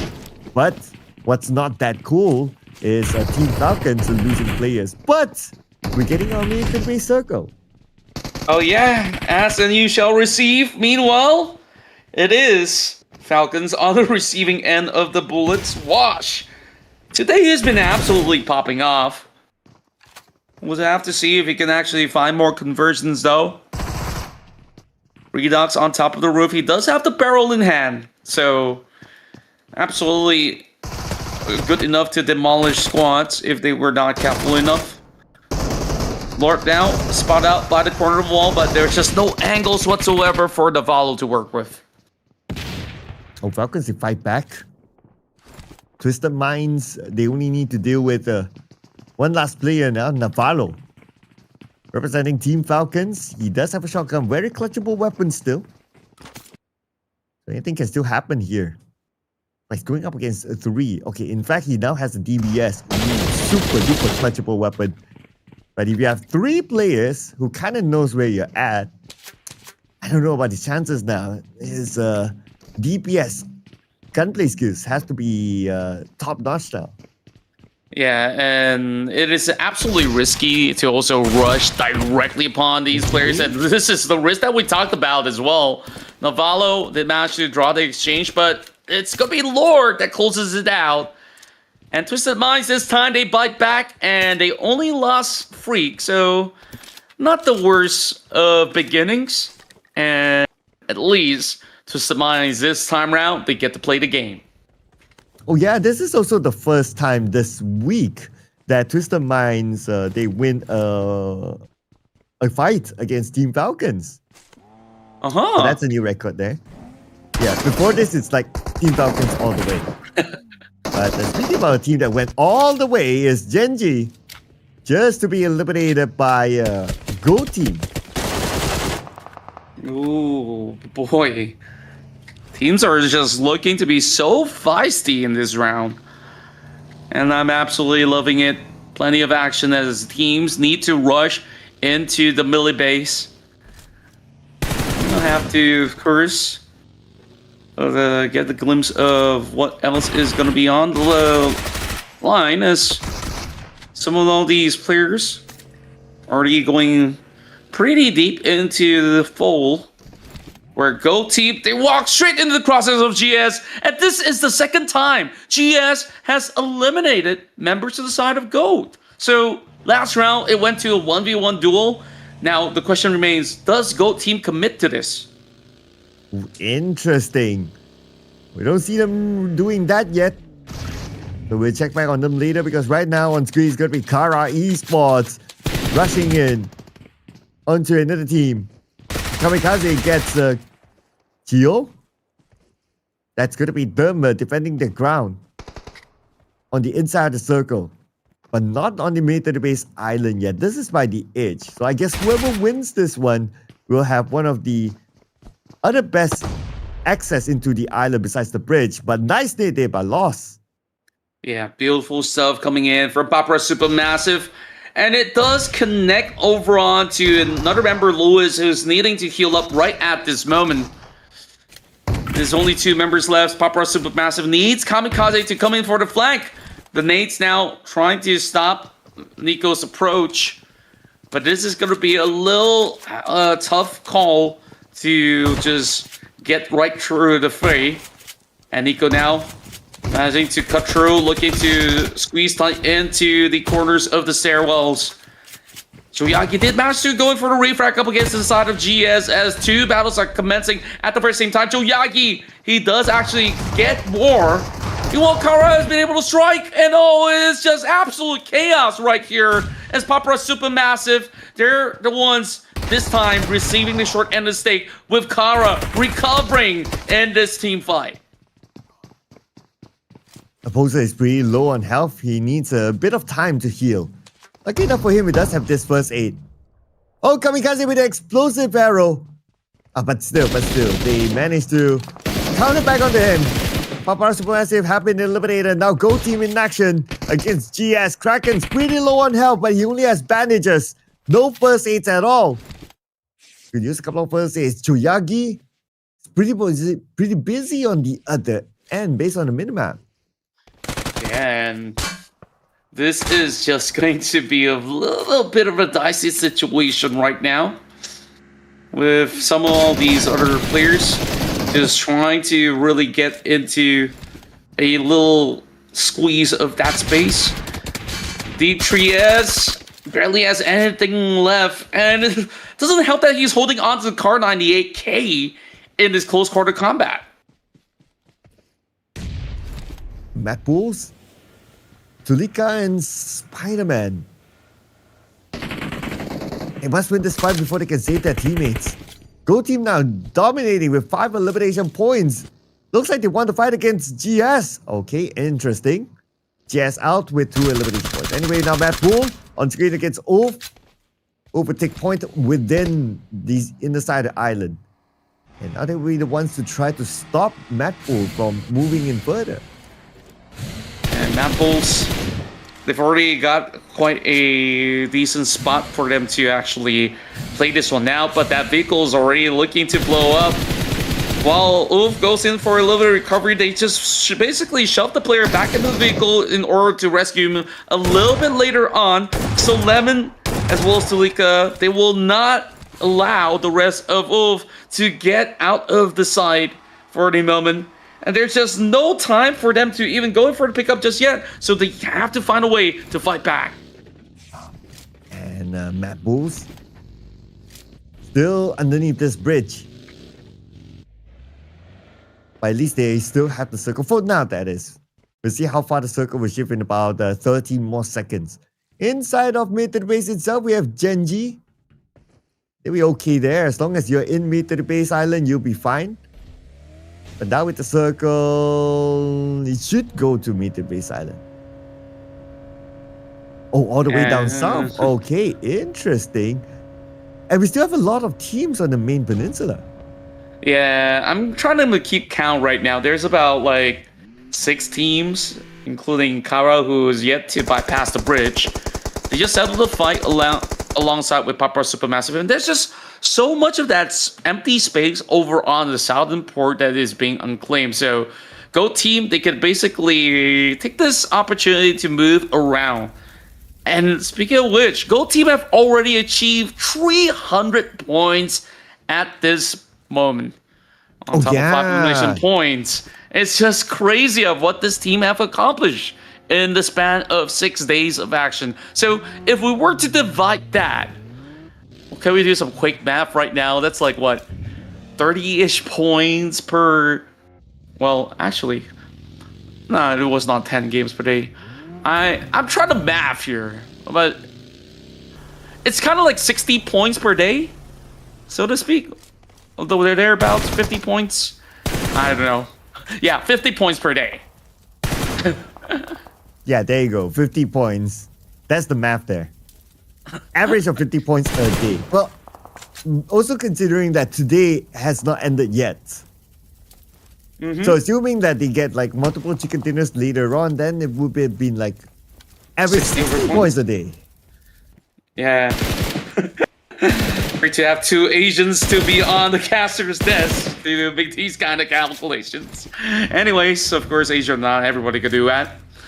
Now, a lot of teams still soaking in the blue zone. So, in many instances, when we look at pro play, right?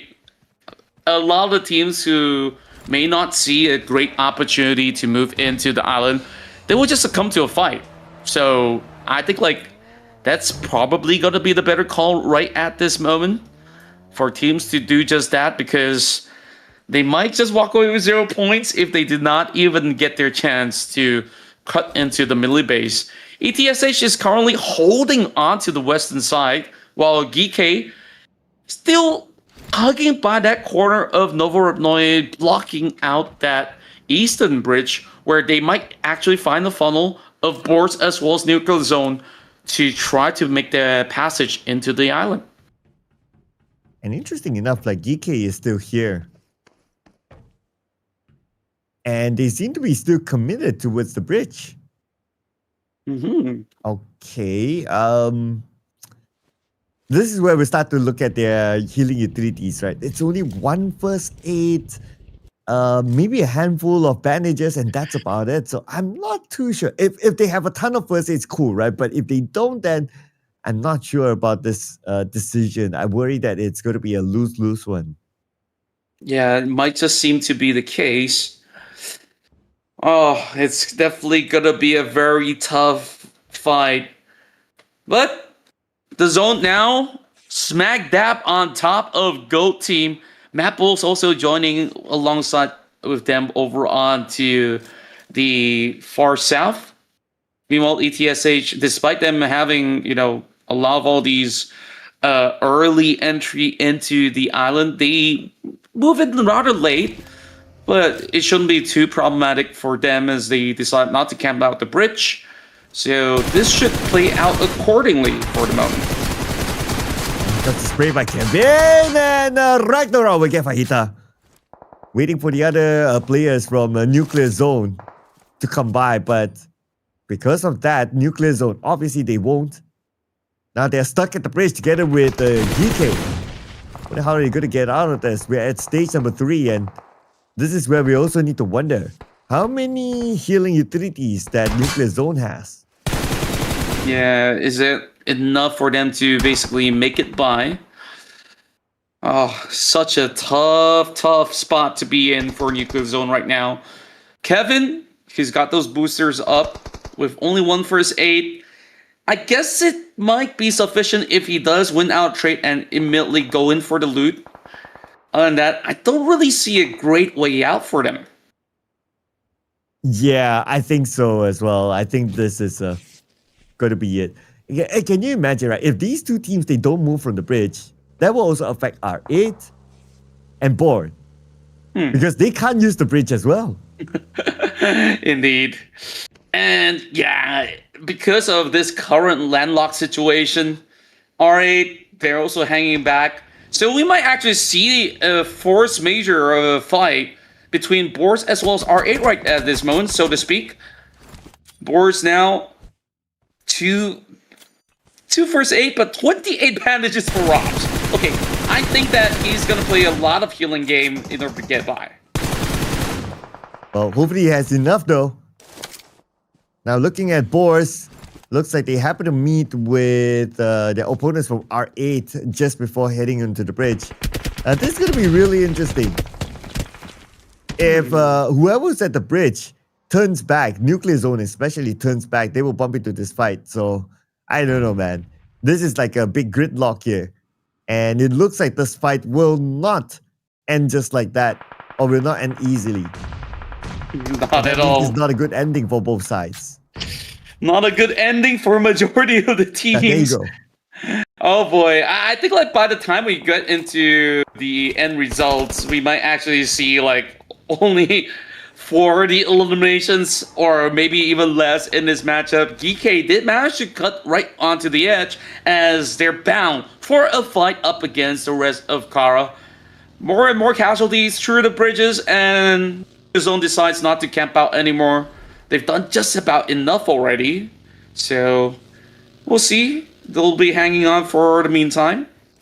But the coast doesn't seem to be clear for the rest of the party for the moment. Well, teams are starting to drop out right now, including MADBULLS eliminated by Go Team. And Go Team, out as well thanks to ETSH. Okay, that was a quick one. We didn't get to see them on screen. But for GEEKAY now against a poser from Kara. And Lewis is going to come in from the other side. Looks like they might sandwich GEEKAY, especially if Lewis is able to join on to the fight in time. Yeah, Lewis. We'll see whether they will have the impact right at this moment. GEEKAY, this is their best opportunity to look for an overtake up against Esports as well, because the top 3 has already been eliminated. Kara Esports, now they gotta get those revives through, and seems like they cannot be doing so. The entirety of the squad have been eliminated already. And now, as we continue on with the pursuit, it is GEN.G now. Fancying an opportunity up against Wash. He's being stranded right in the middle open as he unleashed the entire clip. But still couldn't really get him off of that small little crease that he's hiding underneath. And R8 still spending time in the blue as we speak. I doubt that he'll be able to make it out. Because we're talking about stage 4.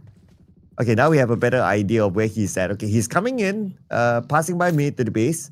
It really depends on how many healing utilities he has, though. With the amount of time spent on the other side of the bridge, I doubt that he'll be able to make it in the circle. Yeah, I don't think there is actually much left in the tank as well. And now BOARS, 3 members left.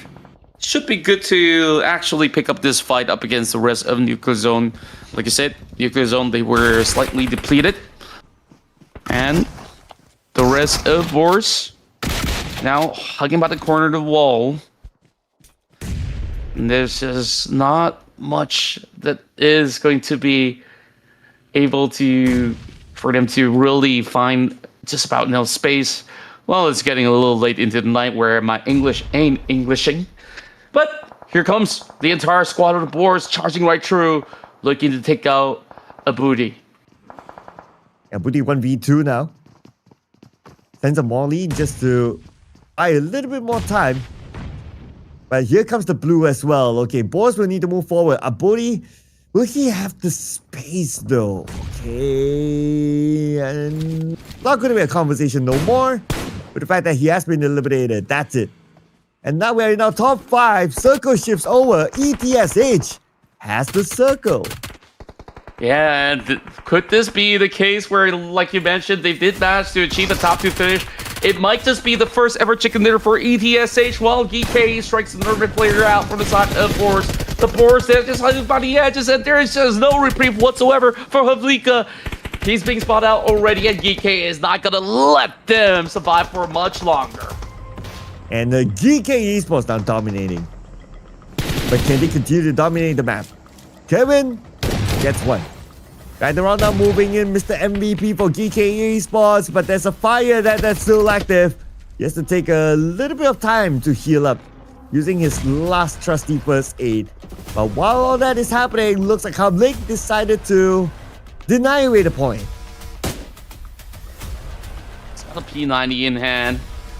Denying is definitely the best bet right now. GEEKAY might be feeling a little salty about that. They could have actually gained a little bit more, but I believe with this current result that GEEKAY is currently holding, they are one of the teams that might be able to overtake Wolf Esports to move into the top 3 by the tail end of our runs into Miramar later on. ETSH now spots out both R8 as well as GEEKAY going toe-to-toe. Kevin with the P90 will overpower Prestige. Ooh, looking so far so good for ETSH. I mean, they are the only team with a full squad. And they are in the middle of the circle. Let's see how will they be able to capitalize this and probably bring in the first chicken dinner for themselves. As for the players of ETSH, now we can see them on screen. We still have a decent spread around the northern side of the circle. And that will give them a bit more control if any other team would like to flank and try to take advantage of ETSH and their current position. Right now, they just have so much of an area of play that they could absolutely just divide and conquer. They're doing just that, trying to take on the rest of GEN.G. Don't want to go for too deep of a swing though. Gonna be a little bit risky. 2 members still remaining for the side of GEEKAY. They do have some slight elevation for them to try to spot either side of the party. This will take a while for them to really settle the scores because of the amount of terrain that is still available for play. But GEN.G is slowly losing the ground for the moment.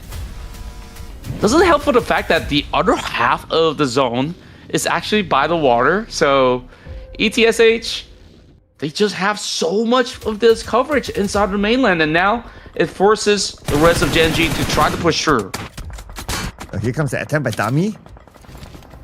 And Shiva gets again. And from afar, Shiva we got down, and looks like these two teams are just trading blows with each other right now. And Dami with a snake. Will he be able to land?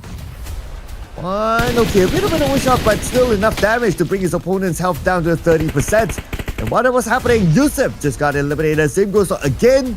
That is the end of GEN.G. Now it's between ETSH and GEEKAY. 4 versus 2. They should have this one in the back. GEEKAY now trying to drive into a better territory to try to take up the fight up against the rest of ETSH. They did manage to take out Reverb. And now this might actually be a clutch, but it will be the Sarah taking him down. And all that there's left is this 2 versus 1. Is he going to go in for a pickup? Kevin, he's the only member remaining. Nasir with the MG3 in hand. This could very well be the first African team to be able to accomplish this chicken dinner. Okay, getting close. But Kevin will make it easy for Baby. Baby now very low on health. Oh, wait a second. Could that be a plot twist here? Now it's going to be a 1v1. Kevin and Reverb. Kevin 50% of health. Does not have any first aids. This nade will deal a lot of damage to him. Kevin now down to 20%. But Reverb, he rushes in. He wants to finish up the job. Oh, Reverb goes down.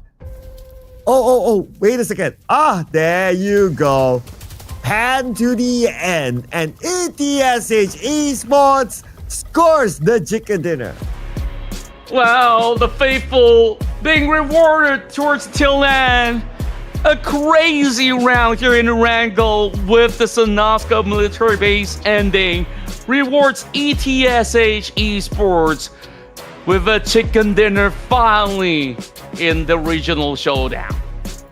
Oh man, this is super exciting. Plus, they scored themselves 7 eliminations in the process, so that's 17 points. Okay, that's really nice. 2 games in a row now. Teams on page number 2 scoring the chicken dinner, and not only their teams on page number 2, but it's also their first chicken dinner in the Ruthless Regional Showdown. Can't wait to see more next. Yep, and of course, congratulations to ETSH by accomplishing this huge win. Of course, a lot of these teams have been able to really put on quite a show at ETSH. Proves that they absolutely deserve a spot to play here in this showdown, and hoping to see even more when they do dive into Miramar. So we still have 2 more matches to go. Nasir as well as Reverb, they were the ones that were the kingmakers towards the late surge of the round. Yeah, they were. Maybe one of them could be the MVP. We'll need to wait and see.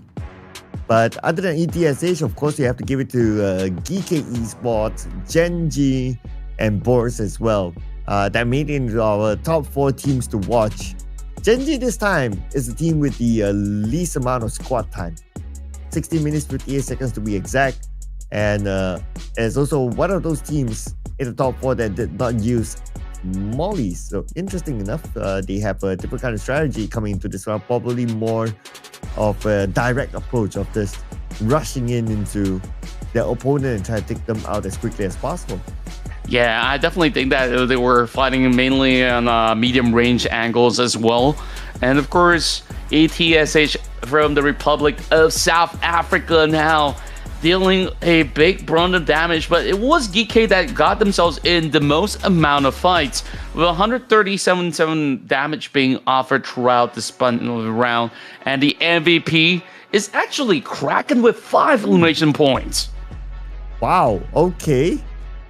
Even though a GOAT team did not make it into the top 4, but still, they're able to get a player representing them as the MVP of the match. You don't always get to see this kind of combination, but looks like it did happen. Of course, now I would dare say that every single member of GOAT team have been able to accomplish MVP titles of their own. So they've managed to complete the, what's a word for trifecta? I don't even know what that is, but of course you get the drill. But the rest of the party have been able to also do significant numbers out there. Spider-Man also being part of the equation with 3 elimination points. And in total, ETSH will back themselves 17 points with this chicken dinner. Which is their best performance so far in this tournament. Glad they're getting the hang of it. It's just that, yeah, we only have 2 more games to go. Maybe if this kind of momentum or this kind of result came in like the first day or even like the second day last week, then yeah, we might see a bigger significant result by the team.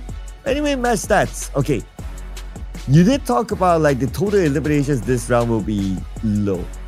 Is 50 satisfying you? I would say, yeah, it passes their margin because I was expecting maybe lesser, like 40. So, yep. That being said, though, we welcome GOAT into the 300-pointer club, and yep, it is unreachable within 2 rounds for sure, unless if Matt team or even Wolf absolutely go crazy to demolish like half of the lobby in total. They need every drop of elimination points that they can get.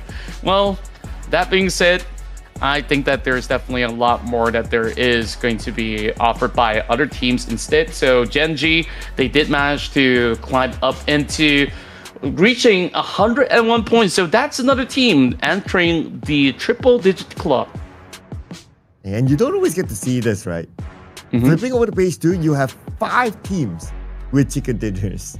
And normally those teams would be like, okay, we're stacked up in page 1, but yeah, this is one of those rare occasions that 5 chicken dinners are on page number 2. Ladies and gentlemen, that is the end of Erangel. We're done with the OG map. After this, once we come back from the break, it will be the Miramar match. So something that you definitely don't want to miss out. We'll be taking a short break. See you guys after this one.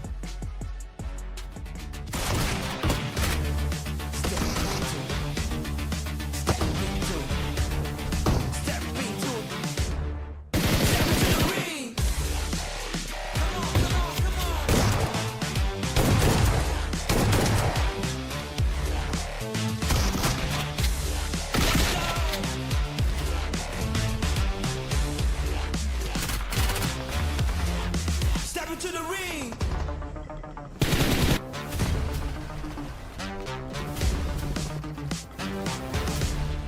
Step into the ring.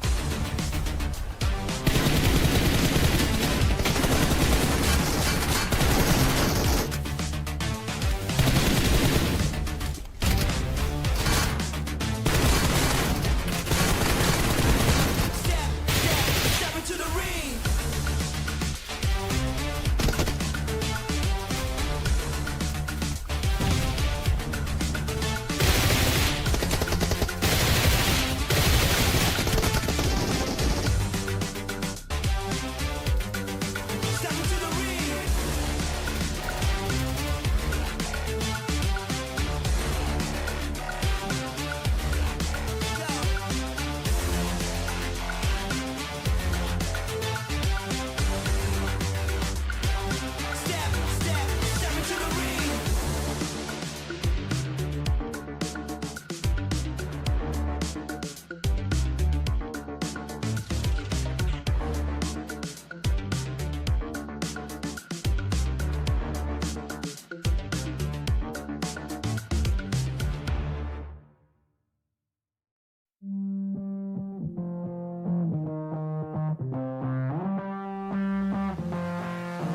to rumble.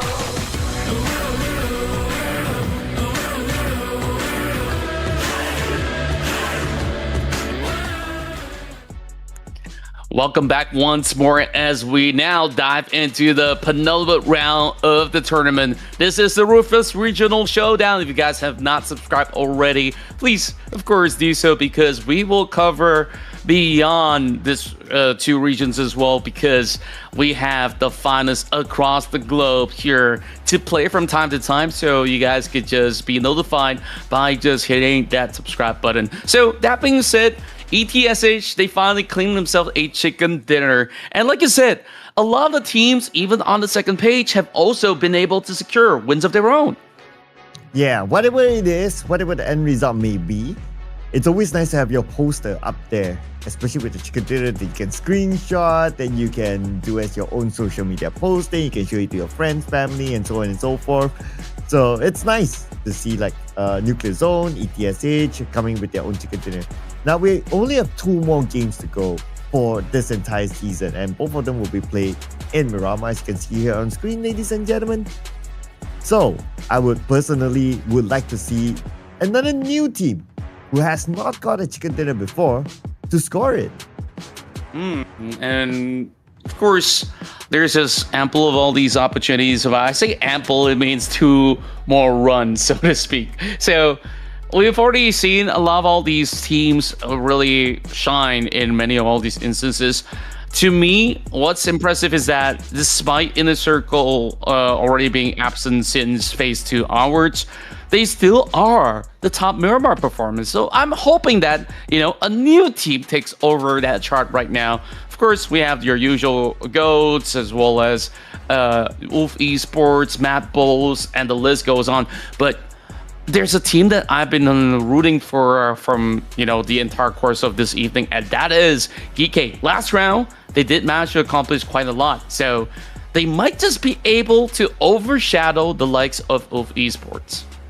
Well, they are knocking on the door for a few rounds now, but I don't know whether the switch of the map will kind of affect them or not.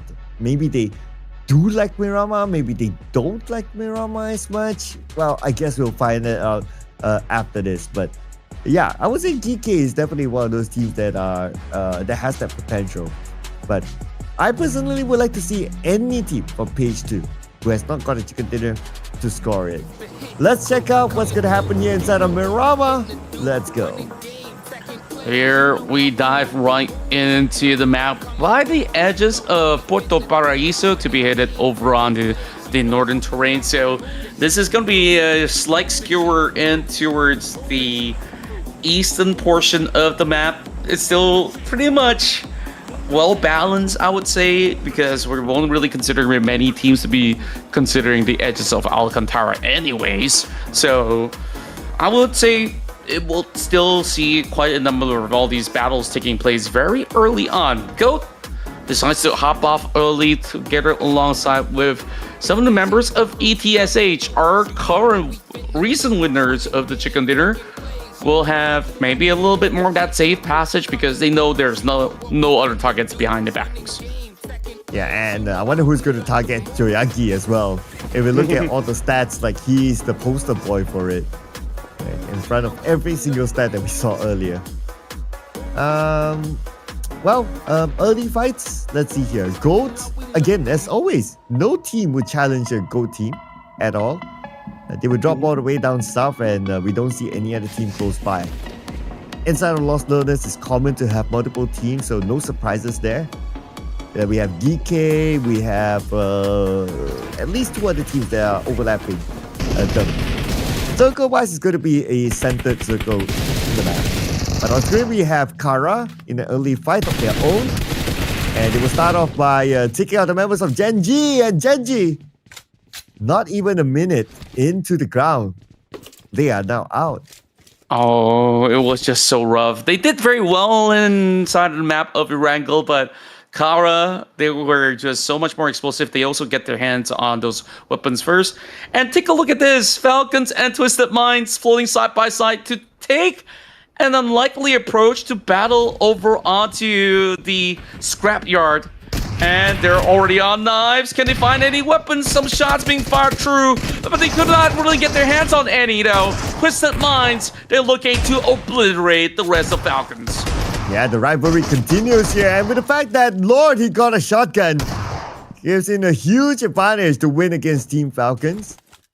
And because of that, right now, Team Falcons, they only have one player, and that's going to be Navarro. Nothing much you can do about this situation. It's not like there's the recall tower feature. The best that he can do right now is just to play some points. He only took the vehicle and he's looking to full send it elsewhere. And he's probably signaling to the rest of the Twisted Mind bunch. It's like, ha, catch me if you can. But is he gonna find anything though? He's just gonna look to basically send it straight for the hills. I'm not certain if he even has a pistol right now, but Twisted Minds, they're not gonna let him off easy. So I wonder if they're gonna race the entire map for it. Oh man. And plus this is Miramar. If we talk about like racing the entire map, it is huge. And they're still going for it. Okay, fine. Let's see. How long will that take? Might not be long because they have finally landed. We switch over our attention to GEEKAY right now against BOARS. We will have one player of 4 here, surrounded by at least 2 from GEEKAY. That includes Nerzet as well. And on the left side, Nerzet sees his target, calls him for the cavalry, and they will rush in both together. Could this be a double knock though? Oh, wait a second, it is a double knock! Oh, beautiful work coming from Havlika. He uses the door of the container in order to clutch the situation with a double peek. Oh, the BOARS. They just shut down GEEKAY. 2 members just like that. The follow! Oh, he's good for 1, but not quite enough to shut out the other members of Twisted Minds. And this time, the Falcons walk out empty-handed. And GEEKAY continue to be busy here inside of Lost Learners. While all that was happening, they locked in 2 elimination points. They're not in the clear yet. We still have the 2 players of BOARS at least around the area of Lost Learners. One of them very, very low. So I doubt that he will want to engage with GEEKAY. Yeah, I don't see a very good point of contest right now. Unless if they do actually take that player off of that monster truck. It's a very tanky vehicle, so not entirely worth the attempt. Meanwhile, the battles have already subsided. So there is a little bit more of that space for Kara to eventually rock up into areas like Minas Generalis, get some high ground, and then look to reconvene somewhere close to Picado. You know what? We have not really seen an urban ending of a fight up to this very point throughout both phases. So what's the likelihood of that happening in Picado directly? I really do wonder. I mean, 50% odds perhaps for the moment. GEEKAY Esports still through the sunset, and at least they didn't manage to bring 2 points back, so it wasn't entirely a lost cause of a situation, despite that to be a big clutch coming in from BOARS Havlika. Oh, Solus. Marso doesn't know that he's being watched. But Solus, M249, not the most ideal weapon for a long range, but okay. I mean, he does have a UMP to switch to if he needs. As long as he gets a good, clear shot of Marso, which Marso is not really giving it to him. Yeah. We've also seen instances of certain pro players, they put a 6x scope on the M249 to try to make it like a pseudo sniper in a sense. It doesn't seem like that's to be the case for Solus. He's just gonna unleash it, and well, on that red dot, it still functions very, very well to tag out Marso. Well, that's what he has been looking for. And now it's all about locking in the elimination point. Also, right below him, yep, he found that angle, that's it. And Oof locks in their first elimination point. So I guess that area will be somewhere that they will continue to hold. Still not going to be a problem since it's in the circle. Yeah, I think like they're definitely hoping to hold out for as long as they can until the next phase pops up. Still stage one. Probably one of the more explosive stage one where we see instant annihilation of 2 squads already. And there's still like what? 43 players remaining. 2 taken off the list from GEEKAY as well as BOARS. Other than that, everyone else seems to be very healthy at the moment. Well, at this point, we're having like 3 teams spending time in the blue. The team that would least worry is obviously will be Gold Team. 2 more games, including this one, with that kind of gap that they have. Mathematically, I don't think it's possible for them to be overthrown unless a huge disaster happens, and unless as well like teams like MADBULLS goes absolutely insane, wiping out half the lobby, something like that, like what you explained earlier.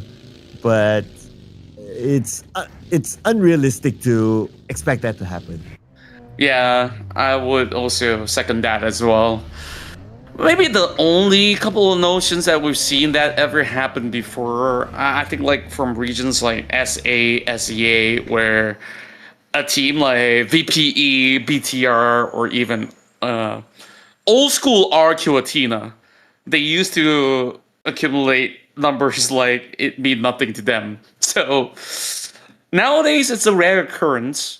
Can't complain about it. I mean, it's only realistic because it will tell you that, hey, one, the quality of the lobby is not really living up to par, so to speak. So, yeah, I'm definitely glad that that isn't exactly the case. So, now, looking over onto the course of the field, Nuclear Zone having a smoked up buggy doesn't help that he crashed over onto the vehicle as well that is unmovable. So, they try to journey on, but it is looking rather dangerous. Yeah, very, very dangerous, and he was still willing to take that risk. Well, good thing is that he is still alright for now. Can't say the same for Scarface though. Eliminated by Twisted Minds, and that allowed Twisted Minds to be dominating with the 5 eliminations that they've got so far. But MADBULLS spending time in the blue. Okay, I wonder where they are and how far are they from getting into the circle. Shouldn't be that far. I mean, it's stage 2. It is a Miramar, so it's normal for teams to be tanking the blue at stage 2, sometimes even 3. Yeah, very usual occurrence at the very least. And just looking at the current standpoint, there's just so much space in stage 2 that nobody's been able to really find like a grand opening of sort. So I'm just hoping to actually see if there's going to be any kind of instance of teams that can actually get into a nice elevated point and then look to really trade out up against the rest. And it's going to be Kara that has Lewis now being pot shotted from quite a distance. So that was absolutely impressive. Yeah. Managed to get that long range pot shot, but it's not easy to get a follow up after that. And that's why if we were to like look at like certain lobbies, right? They use long range as like a strategy to like kind of zone, but a strategy to finish and also gain eliminations, we don't normally see that much. That's why a lot of teams, like in different kind of lobbies, they just like take the frontal approach. To them, it's more straightforward, and it kind of always guarantees the elimination points. Yeah, that seems like it's always been the way that it works out for some of these teams. Meanwhile, Circle now shifts deeper into Minas Generalis. Perhaps this might benefit MADBULLS if they can win out the trade up against R8. They're battling for the hillside. The BOARS are on that split formation. Very interesting approach across La Bandita. Whereas GEEKAY now preparing for this duel up against Kara. Oh, and Tulika goes down to the zone. I wonder what What is keeping him from getting into the circle? Okay, it's R8 that's actually stopping MADBULLS. And Mori gets Spider-Man. Not looking good for MADBULLS now. Only one active player left. Oh boy. MADBULLS, what they're gonna do from here on now. I mean, it's still very early in the round. Lemon being pummeled down. R8, they will take over. And there's just ample of all these territory that they can absolutely conquer from this standpoint. Whereas, on the other side, Supermassive landed a Molotov up against the rest of Goats, and Goats, we'll see if they get taken out early. Lots now going for the push with the UMP. PAPARA Supermassive lost.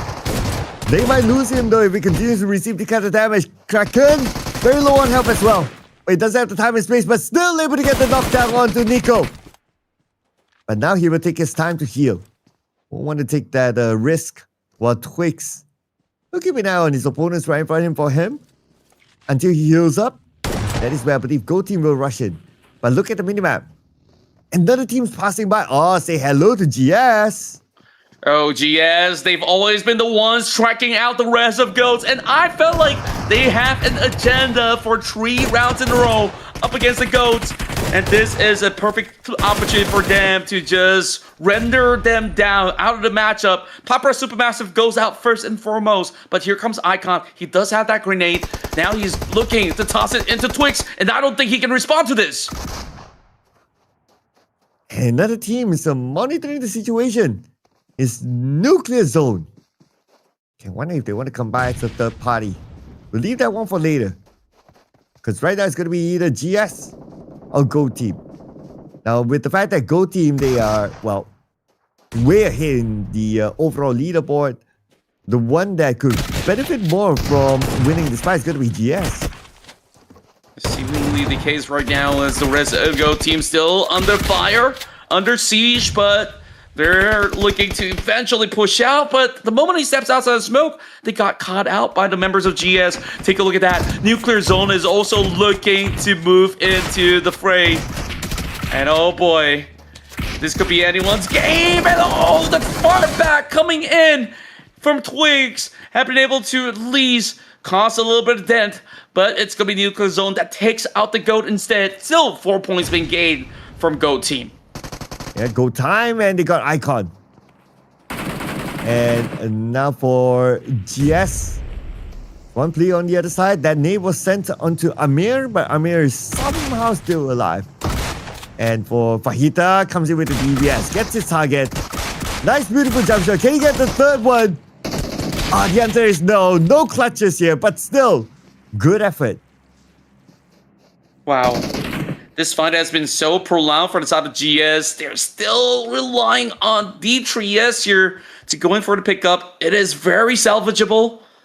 But Nuclear Zone, they're going to make it pretty hard and miserable. There is still a grenade that poses a threat. Is this going to be it? It's now or never. Oh. Nuclear Zone actually does a little bit of chip damage, but it gets traded back. And now it's only down to a booty. Okay, they have to do it quick because the blue is on top of them right now. And Abudi waiting with this nade. Okay, and there you go. Released out in the open.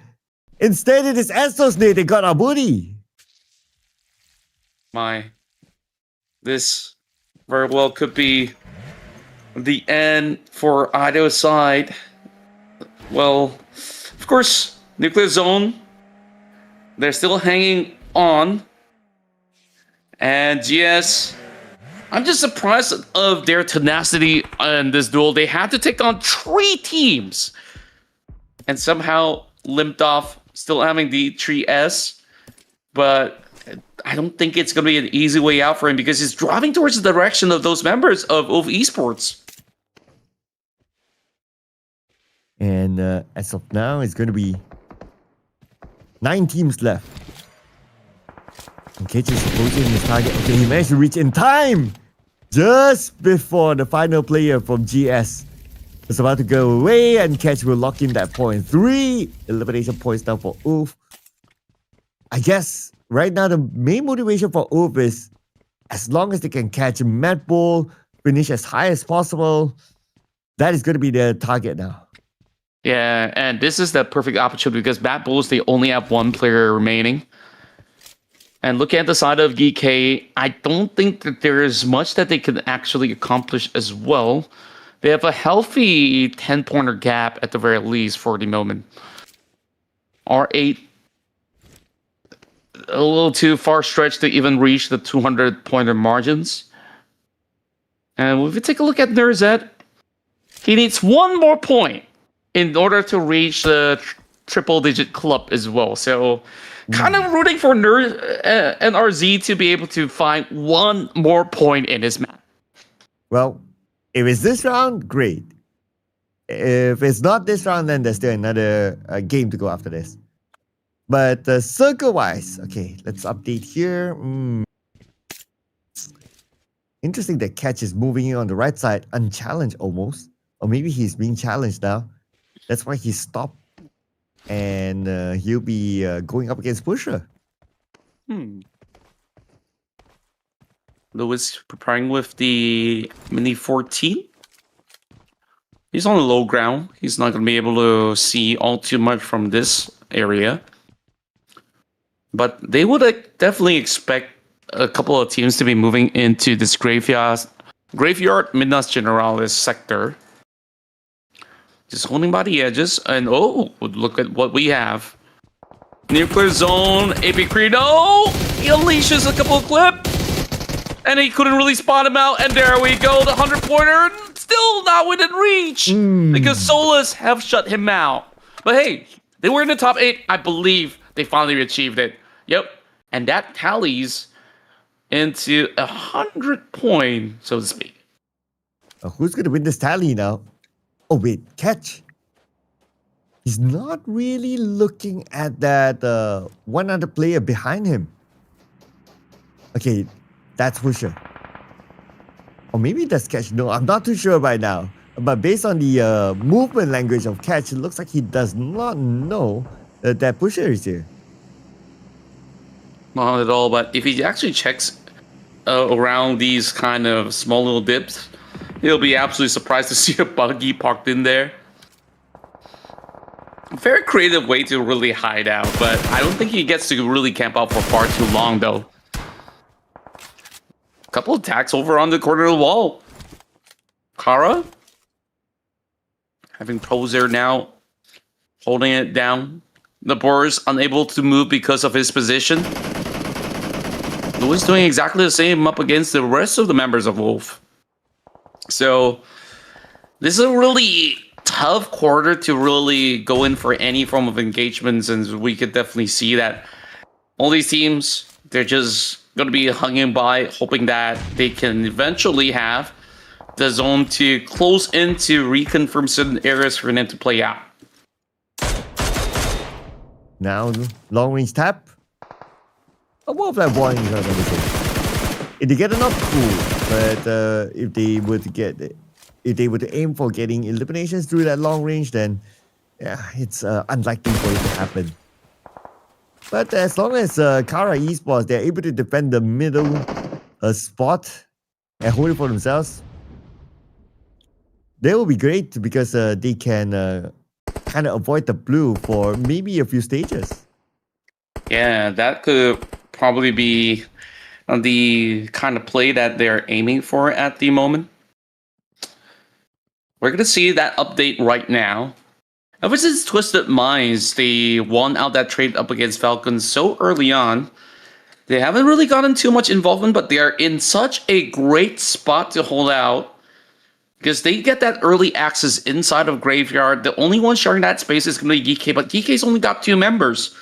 The rest of R8 can actually challenge for that space.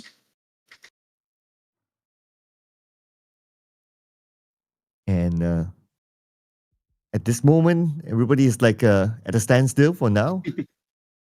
I guess the only thing that will really force them to move is when, okay, the circle just moves and then they will just move along with it. If not, everyone's like, okay, we have a circle, we have a compound. No big reason for us to make the big moves. even though it's like the second last game, and we gotta think about it, right? Normally, like in this kind of like a tournament setting or in this kind of like a off-season tournament, second last game is where all the teams will just go insane. But here in this lobby, teams are still very disciplined. Yeah, it goes to show that everybody still really wants to play for a win, and that's actually a good notion. Kara right now on the dominating spree. They lost out one player so far, and R8 gets bombarded! Oh, what a trajectory coming in from Twisted Minds, and they're already stashed up 8. Perhaps if they shut down R8, they will secure the double digits. Oh, R8? They have 2 players on the outside, so they need to come in soon. And here's Lewis with the high ground. He has the information. He kind of has an idea where the players of Twisted Mind are at, but doesn't have a good angle yet. Sensitive cross, but instead it's Twisted Minds that got Kara. Lewis down. Oh boy. There we go. Kara Esports now goes in for the full-on push, but there's just bullets coming in from the side of Twisted Minds all the way from the top side of the hill. And that just does not allow them to actually get much more in this form of push up against the rest of R8. Twisted Minds, they're here to absolutely dominate from the top end. 9 eliminations now for Twisted Minds. They're looking for one more to make it a 10. And where would it come from? Maybe from Poser, Kara on the other side? Or maybe from any one of those nearer teams like R8. And again, because they're in the circle, so that's why everybody's like taking this nice and chill. But that will change in about 30 more seconds when we enter stage 7. It's really tough to really tell who really gains an edge right now other than the current members of Twisted Minds to be planted in such a nice spot. But with the circle shift, they could also lose that kind of advantage, like you said. Now, the rest of Twisted Minds reaggresses. Can they really find it though? Oh, tough location. With this shift, it will benefit a couple of members of Twisted Minds still for the moment, but Ulf now has to reposition, and that might actually cause GEEKAY to lose out on a lot of that hole inside the compounds. So shifting deeper onto a very tight squeeze onto Graveyard isn't going to be an easy task for them to really find an opening. And now that the circle have shifted, we have a handful of teams on the outside of it. This is where we will potentially see more fights. But teams still really playing it patiently. Okay, 5 more seconds and the zone will start to close, so some of these teams on the outside will surely need to move. Twisted Minds, one of them, but they have a lot of space at the north, so I wouldn't be surprised if they will fully utilize the northern space and not encounter any other team. Meanwhile, a couple of all these tags being sent right across. The rest of R8, despite only with these 2 members, they are actually having such a solid hole as they are really fighting back and forth against the rest of BOARS. As they're going to be charged forward, 2 versus 2. And he's going to preempt that grenade. It does get the tag. And it's only down to Aplica right now. And here comes R8 clearing off the compound. BOARS eliminated at number 5, 3 elimination points. Down to the top 4 teams. And now it's Twisted Mind. Their turn against R8. R8 Esports.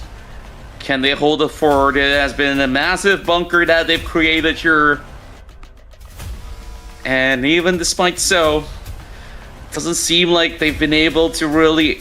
The rest of Twisted Mind has been able to penetrate through this defense. Amori, who's currently limping, is going to at least suffer the brunt of it. You see, everyone's going into this Thunderdome, and it does not seem like it is going to be an easy task for either side of the party to be able to find the massive opening.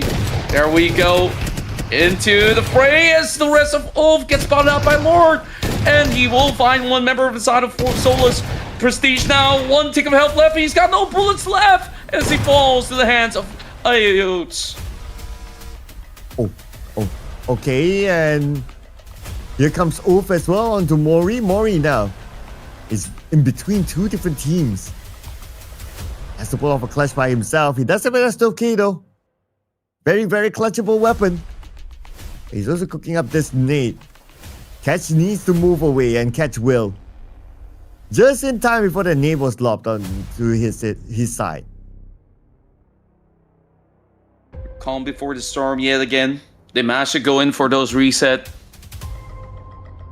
3 singular units, and Twisted Mind still has all 4 members. It's hard. So hard. Now, what is there left to do for the rest of the fold? Ulf Esports tries to take a little cover by the smokes as Twisted Minds is already on a 11-pointer run. And I believe this is going to be a chicken dinner for Twisted Minds by the tail end, because the rest have already depleted towards its tail end of the fight. But GEEKAY, they're still pretty much safe from harm's way. Oh, look at this nade by Mori. On the freak. Beautifully tossed. He does have that right now. Alright, they're dominating with 5 elimination points. But Catch will get him back. And now leaving us with 3 teams left. Potentially a 1v1v1 or at most a 2v1v1. We'll have to see. Now that with all these turnaround events, just might as well still get the revive true. Any small little advantage is still going to be a huge factor in this current point of time. The ones with the most stakes, of course, Ulf, because they will need it. These points to solidify their standings. GEEKAY looking to overtake as well. They've been so good for majority of the case, and now we'll have to see, can they do much more in this spur of the moment? Well, 2v1 now. It's either Twisted Minds or GEEKAY for this chicken dinner. But looking at the current situation, yeah, it's definitely going to be Twisted Minds. Not because of the numbers, but because Ragnarok has no more space to play with. And Twisted Minds confirmed locking in the chicken dinner. All they needed to do is to win out their duel with Falcons, and they won that one convincingly at that. And after that, the coast is clear as they will be able to get their hands on this massive W. Well, took them quite a while, as Twisted Minds definitely have gone on a roller coaster ride. So now we'll have to see if they will be able to even find even more opportunities on the final match remaining. Yep. Maximize whatever opportunity, because it will be the last game. Might as well, right? Now, this is where I want to see again like how big of a gap would be at the top. Although by now there's not enough games for any other team to catch the number 1, but it's always nice to see like how big the gap is. And of course, for Go team, to them it's like the bigger the gap, the bigger the flex that they can do. Of course, all that will be later once we tabulate all the scores. As of now, congratulate the Twisted Minds. And I wonder if this is the Twisted Minds' first chicken dinner this season. We need to fact check that later. It might actually be, because, you know, they've always had such a struggle. Either if they walk out out of the match with, you know, a few members after the duel with Falcons, and usually they move maybe somewhere into the midfields. So we gotta, of course, seek out whether if this is indeed their first ever chicken dinner. We get a confirmation on that in a little bit more. Oh yeah, yes. Okay, so we just got a confirmation from Mission Control. Yeah, so Twisted Minds, first chicken dinner. So that's great news. I mean, this kind of fits into the thing that I mentioned before we started the round. I like to see a team scoring a chicken dinner for the first time. And Twisted Mind it is.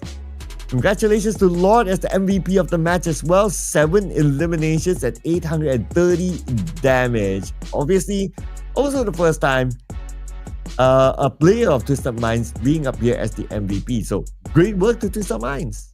Yeah, Lord, he's got this massive 7K under his name, alongside with 800 over damage being dealt, and he is offering the bulk of the damage on top of the 2,000 over that's being dealt by his teammate. Wash also coming very closely with 5 elimination points, and I felt like after winning the duel alongside with those players out of Team Falcons, they were just having such a surge of momentum as well as confidence in this matchup that nothing was going to stop them on the tracks. Especially they've been able to lock out teams like R8 over onto the course of the field. So, of course, absolutely wonderful stuff with the 28-point round for Twisted Minds. Yeah, and but too bad for ETSH and GEN.G as well as Team Falcons. No points this round. But we gotta think about it as well. This is the first time that Twisted Mind actually won against Falcons this week. And the moment they won that one, that particular round, which is the round that we just witnessed, they scored the chicken dinner. So it's more of them overcoming Team Falcons. If they can do that, then looks like they have that big potential. Now, overall rankings. Okay, the gap now is 53 points and one more game to go. Well, I guess the last game is just going to be a fun match for Gold Team. Yeah, I think it's more of a race to number 2 right now. Oof, they managed to overtake MADBULLS ever so slightly. GEEKAY is also very closely looking towards charging into the second spot. That's a 13-point gap as well. So, of course, kudos to Twisted Minds for this win. And then we're also seeing improvements coming from the side of Nuclear Zone. So, that's absolutely wonderful, at the very least, of what we're getting here so far. Yep. And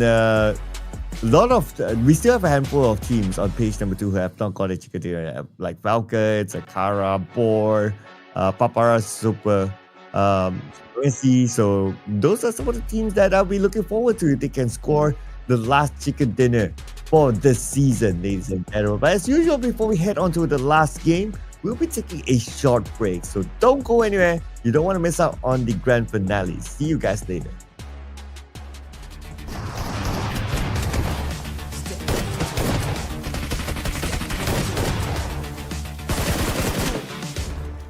Step into the ring. Come on, come on, come on.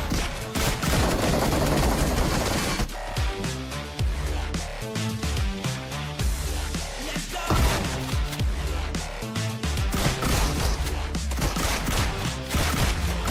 Step into the ring.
We are finally here. The very last game for this season in the Ruthless Regional Showdown, ladies and gentlemen.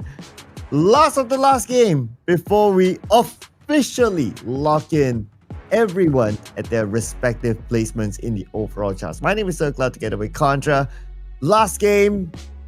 What do you expect will happen in this last game? Well, I'm expecting teams to go absolutely bonkers. So if it's time for them to duel inside of Picado, do just that.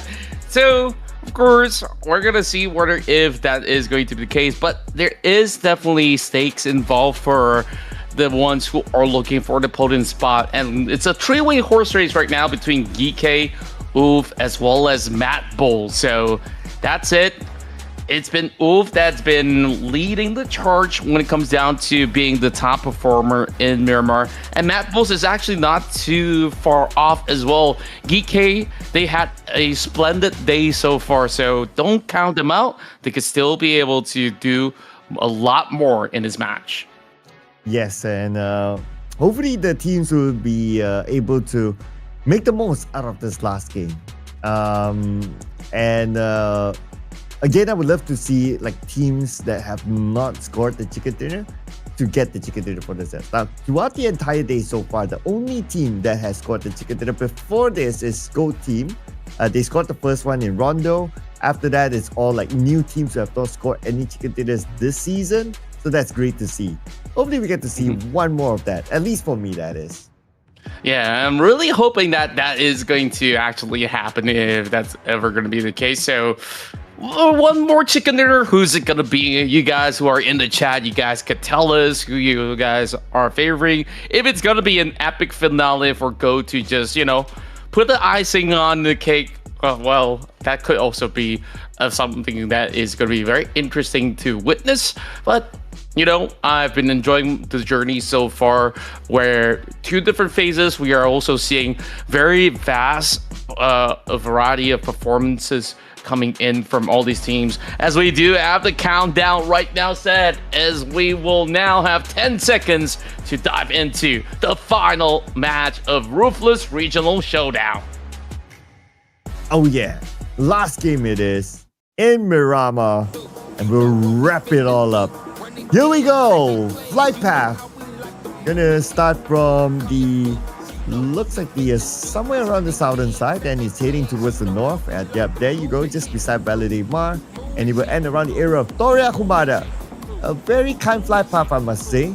Most of the teams are able to reach their regular drop spot, and that also means that we can expect early fights. Typical hotspot for early fights, Picado and San Martin, based on this lobby, and also Los Leones. And this is just going to be a clear passage for El Pozo, so we definitely will see that fight take place between the two teams that have battled every single moment. So that is something that I'm definitely paying attention to. We're also seeing a little shift of spots coming out of nuclear zone to be taking a very early exit off the plane in order to passage across Valide Mar. So majority of the teams will be able to secure areas like San Martin, and we'll go for another fight inside of Hacienda. Kara versus GEN.G. How's it gonna go this time around? Yep, let's see who will win that fight. And also, I want to see who will win the fight between Twisted Minds and Falcons. That's going to be another one. Starting circle is going to be all the way down south. Rather challenging circle, I must say. We'll break that one down later, because right now we're going to check out what's happening here between PAPARA, Supermassive, and BOARS. Ooh. Instantly going for the drop. Navallo also gets the exchange, so Falcons this time one-upping the rest of Twisted Minds. Kamikaze will quickly secure the point upon Snowix, while Lewis has got a pumpy. Yusuf just waiting around. Is he gonna go for a push though? And Lewis is waiting by his corner. But his other teammates are playing the active approach. And looks like Yusuf will get Lewis. Bit of a trade-off here between GEN.G and also Kara. And GEN.G, they're winning it. Kara only one player left. And Kara becomes the first team to be eliminated. No elimination points at all. Yeah, this time, GEN.G, they strike even harder after succumbing to a loss. This time, I'm hoping to see GEN.G bounce back up. Twisted Minds, they're shutting down more of these members of Falcons. MADBULLS somehow licking their wounds. They already lost Lemon very early to the hands of ETSH. And MADBULLS, they need this win more than ever, as the BOARS are already out. Of course, they've had such a lot of massive rounds, especially on some different phases of Erangel. And there we go. That is going to be the last member taken off the list from inside of Falcons. And Twisted Minds, again, triumphs here in Miramar. And MADBULLS in the fight with ETSH. And Reverb just got taken out by Tulika. A Go team. The team that is currently confirmed to be champions, we can say so. We can safely say so by now. Still waiting to take this fight and taking it very tactically instead of like, you know what? Having the mindset of like just going at it because there's nothing much to lose, but still they're taking every round seriously. Yeah, I think that they're definitely aiming for a massive victory to really topple every single record that's on the list. Whereas, take a look at RA. They spot out those members of GOAT, so that kind of signals to GEN.G that, hey, there is actually somebody around.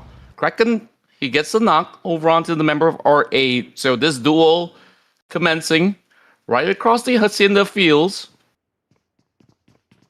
is rather interesting because this is the most teams that we actually get to see bunch up around Hacienda. Yeah, and it's not like Hacienda is in the circle. It's not. Not at all. Okay, but they still want to try to take this fight in Hacienda. Okay, that's cool. We'll respect that. Let's see what will the outcome be. Now the zone is starting to close. It might take a while before it reaches Hacienda, and plus, even if it does, it's only stage 1. But still, the zone is the zone. But oh wait, again, didn't see that Brick is there. Wow. How on earth did he actually got off for free? And he actually naded both of them! Wow! What? Vic! That was insane! Are you kidding me? You can't do them like that! Oh. They're just a cut above the rest. Oh, No denying. Oh, there we go. He clears out the entirety of GEN.G as well. oh man, what else can we what else can I say, all right? I mean, they will be looking back at this VOD, thinking to themselves that it was just in front of him, but they didn't notice, and because of that, they were punished. But okay. The mission for Go team is not done yet. Now they need to clear off R8. And Twix very, very confidently move towards the front. And he will be in a 1v1 situation. But no big that 1v3. He got one. With a bit of help from Kraken and his Mini 4 team. Twix needs to remember that he needs to reload now. His trusty UMP needs juice. And I don't know how much juice will he actually get out of that. But Amuri, he's prepared with a grenade. Long toss right now. Not quite enough to actually clip him though. But the rest of GOATs, they're already surging up ahead. He's calling for backup. Barely enough space for Twix to actually find any form of cover, but the bushes is definitely in effect. Kraken now, Molotovs into the building, finding one. And this is what happens when you challenge GOAT team in the early drops. Well, we can't really say that because they weren't part of Hacienda. They're the ones infiltrating Hacienda, and look at them go. 8 points. Guess what, Sir Cloud? Half of the lobby is already gone. Oh, wow. And we are still technically in stage 1. We're not even in stage 2 yet. Okay. This last round, like what you said, right? Teams just go bonkers and they just go at each other. All right. Let's see. Where could be the next potential clash point? It looks like a nuclear zone. They are moving up north. I guess maybe they saw a team that they want to chase, or they just want to join in fights. That could very well be their thoughts right now as they drive around the barren lands of Miramar right now. I feel like if anyone were to be in the match, they're definitely wondering, oh, where exactly are all the action? I mean, if they actually check the remaining players alive, they know there's just a lot of empty space, but that could also mean that it's also dangerous at any form of these compounds that they try to move right into. And speaking of which, Wolf have one tower being popped by PAPARA Supermassive. Let's see if Aaron actually survives the ordeal right now. Nico tries to also go in for a little bit of a refrag, but seemingly it's enough for Aaron to survive for that, but lost! He takes charge, he goes in for a swing, and it's now a 1 versus 2. He's absolutely clipped off. Not much left in the tank for that player, and then definitely no help coming from the rest of Wolf either ways. It's so weird to see that right now in stage 2, there's only one team in the zone. Has this ever occurred in any pro play? Well, definitely not. That team, they look like they want to go out and get some action. Well, speaking about action, we're going to see Twigs here all alone. Let's see if we can pull off a big clutch against PAPARA Supermassive. And they do have SLKs though, but okay, he does have an ETSH, very clutchable weapon. Shows himself. Lost takes a lot of damage, but Lost will not lose that fight. Yep. He may be lost, but he found something in return. Oh, is it too late for some puns here in the final match? Maybe not. The rest of Nuclear Zone also looking to charge right in. And now we're seeing all the duels taking place right across this sector of the compound because everyone finally knows that GOAT, they're around this vicinity. But instead, it's once again Kraken now striking another player out. Supermassive now deals with the rest of Nuclear Zone as the grenades now hop right inside of the longhouse, and that grenade sent over the side of Booty almost take him out. Oh. And here comes the rest of them though. Joyagi is still behind playing the support role. Kraken will be knocked down by none other than Nico. So now Go Team only has Joyagi. But at the same time, Booty just got eliminated, and that is the end for Nuclear Zone. Wow. I guess a little bit too proactive. Kind of overhaul their fight in that essence. PAPARA Supermassive. This has been their biggest round, and this is one of the teams that have not received a chicken dinner. This is going to be a big chance, especially on the work rate they're on. Gold has already been whittled down to size. But it's Joyagi we're talking about. The cream of the crop, the best of the very best. Now I want to see, or even imagine, if there is a possibility for GOAT to have Joyagi clutch it out for a chicken dinner. Technically, if he wins that duel with Supermassive, he might still be able to get that revive through Kraken, but I'm afraid that there's not enough time because he's soaking some damage from the blue zone. Scarface also looks around. This is an opportunity up against Supermassive, but he's not willing to risk it for the biscuit just yet. He's looking for another member in the form of Nico, and now he turns his side over back onto Lost. Not really quite hitting the mark. Take a look at the mini-map. Is MADBULLS lost or something? They are so far away. Yeah, I think their GPS must be kind of off there. And now stage 3. Okay. Hopefully they have enough healing utilities. But besides them, these two teams, they are also bathing in the blue now. Their healing utilities will be tested for sure. I believe if you're spending so much time in the blue zone, you should have enough time to loot up just about enough first aid kits from La Croberia or so. I wouldn't be too worried about MADBULLS, to be honest. But I think that there's definitely an objective for MADBULLS where they want to fight for that second position. Considering that Wolf is also willing to tank it though. Now, that is a big goal being smoked up. Lost ditches it as he goes in for this trade. Both very low on health bars, and it is some massive tags that did connect, but there is a flank in the form of Nico up the hillside to save the day. And PAPARA Supermassive on the rampage with 10 elimination points. Now 1v1, Joyagi and Catch. Joyagi not really interested to take the fight. He will reposition himself or maybe just leave this fight altogether. Because another team is close by. And Catch, he's still tanking it. Well, he does have 2 first aids, so he can definitely spare one at least.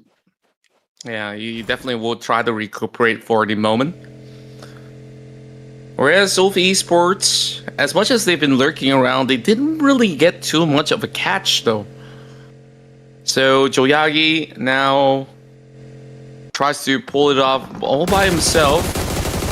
Already 9 points being accrued from the side of Go Team, whereas GEEKAY, they're the first ones inside of the zone as this is going to be closing closer towards the side of Los Leones. They find themselves some wolves coming from the edges, and oh, that vehicle's already smoking up. They managed to take him off the vehicle. Perfect knock coming in from Ragnarok, and it's going to be Kevin that will be able to just convert it.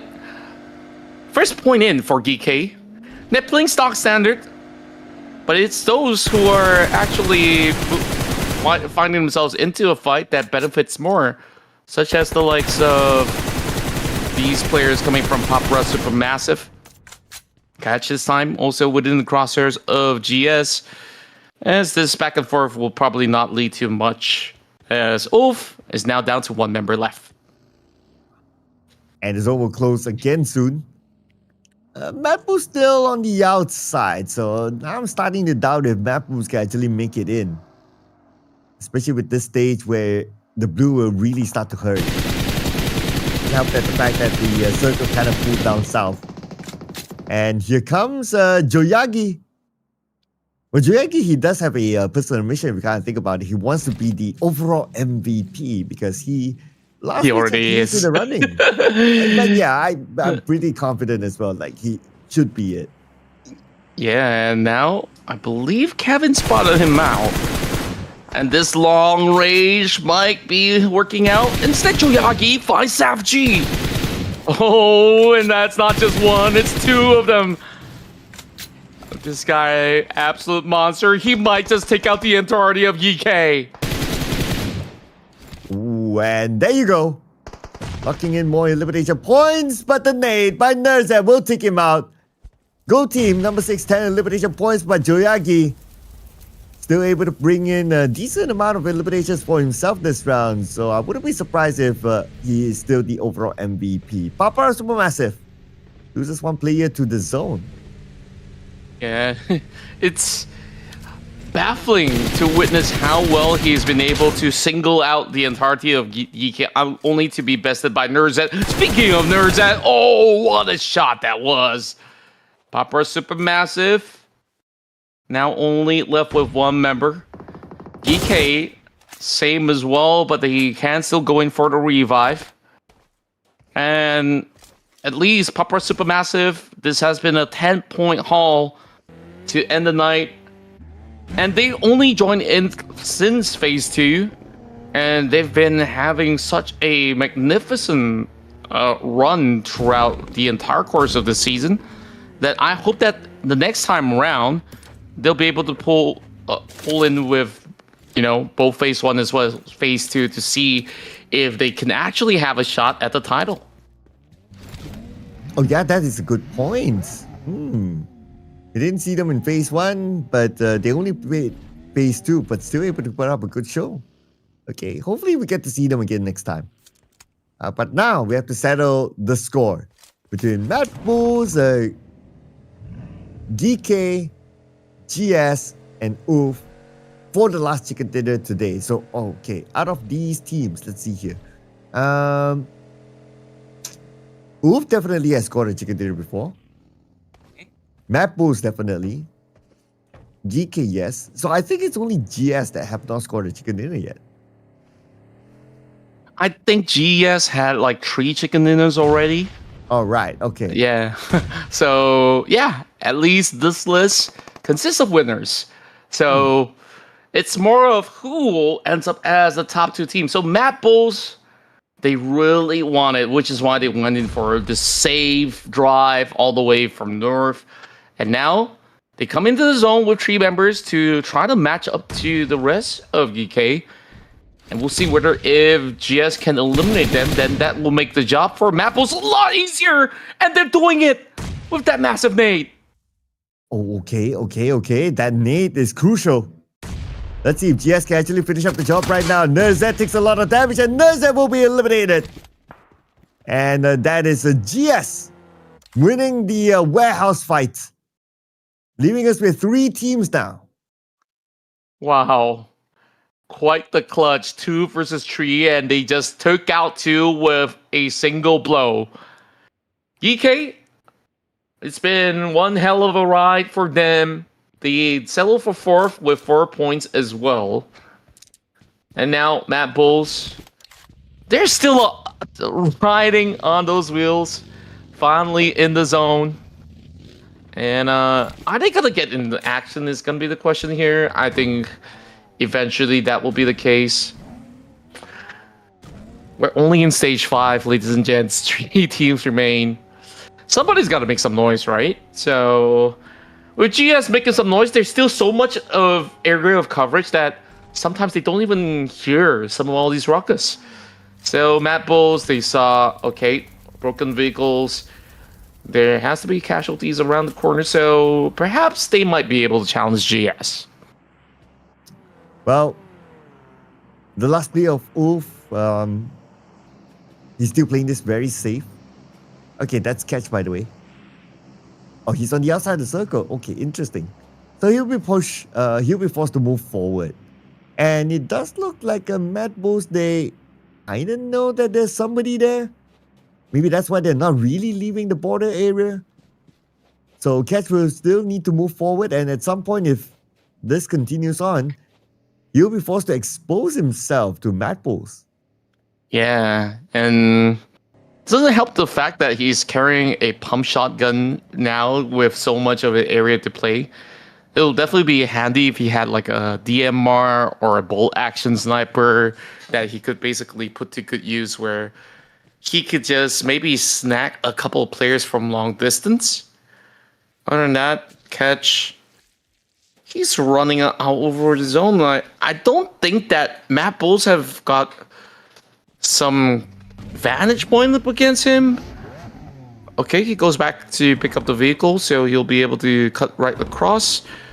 And now MADBULLS have finally detected him. Well, now it's time for him to move in. Okay, pushes, sees. Okay. So it looks like he decided to stop. And now Catch coming in with the shotgun. Towards the right side, playing ring around the Rosie right now. And Catch. 3 more bullets. Oh, Catch receives damage from the side. Pusher landed the final blow. And that is the end of him now. MADBULLS and GS for the last chicken dinner. Well, I felt like his demise was due to the fact that he picked up that vehicle. If he just looked around, he wouldn't have really drawn in the attention of the rest of MADBULLS. But yeah, I would say MADBULLS, this might actually further confirm that they might be able to secure the number 2 spot. But they only have 1 elimination so far. Okay, actually have to correct myself. They did pick up a fight much early on. So that's a total of 5 points. So they surprised GEEKAY. Congratulations to MADBULLS. I believe they will lock in the 2nd spot at the very least. The question here remains, can they secure a chicken dinner to end it on a high note? Yeah, to get that flex as the chicken dinner winners of the last game. 3v2, the odds do favor them. It's a matter of execution right now. But MADBULLS, they don't have the circle, so GS, they can play the gatekeeping role. But with only 2 players, it's not that easy to gatekeep a team like MADBULLS. And now, MADBULLS, they've arrived in the circle. It's a matter of time now before they actually locate where the players of GS are at. Remember at one point they did manage to go around that area of Los Leones and they did actually spot out GS. And for the fact that they're picking things so slow kind of baffles me. I felt like they didn't know where exactly to find the contact play, but they don't really want to further commit to it. Maybe it's due to the reason that they don't really know how many members are left on the side of GS. Because the last time they only spotted one movement, and that's pretty much about it. D3S still carrying the DPS on the open field. Yep, M4 is more like it. The way to go. They should know that these members of GS is inside of the warehouse right now. Thank you for the epic music production, but I don't think we're seeing any action until the next minute. And this stage 7. But can you imagine, like, okay, let's say if we're at stage 7 and then the circle like pulls all the way to the right. That means at stage 7, both teams are still in the circle. Very likely. Very likely. If anything at all, maybe stage 7 might force MADBULLS to step right in. And I don't think it's a problem. I mean, these two members of GS are playing on isolated areas.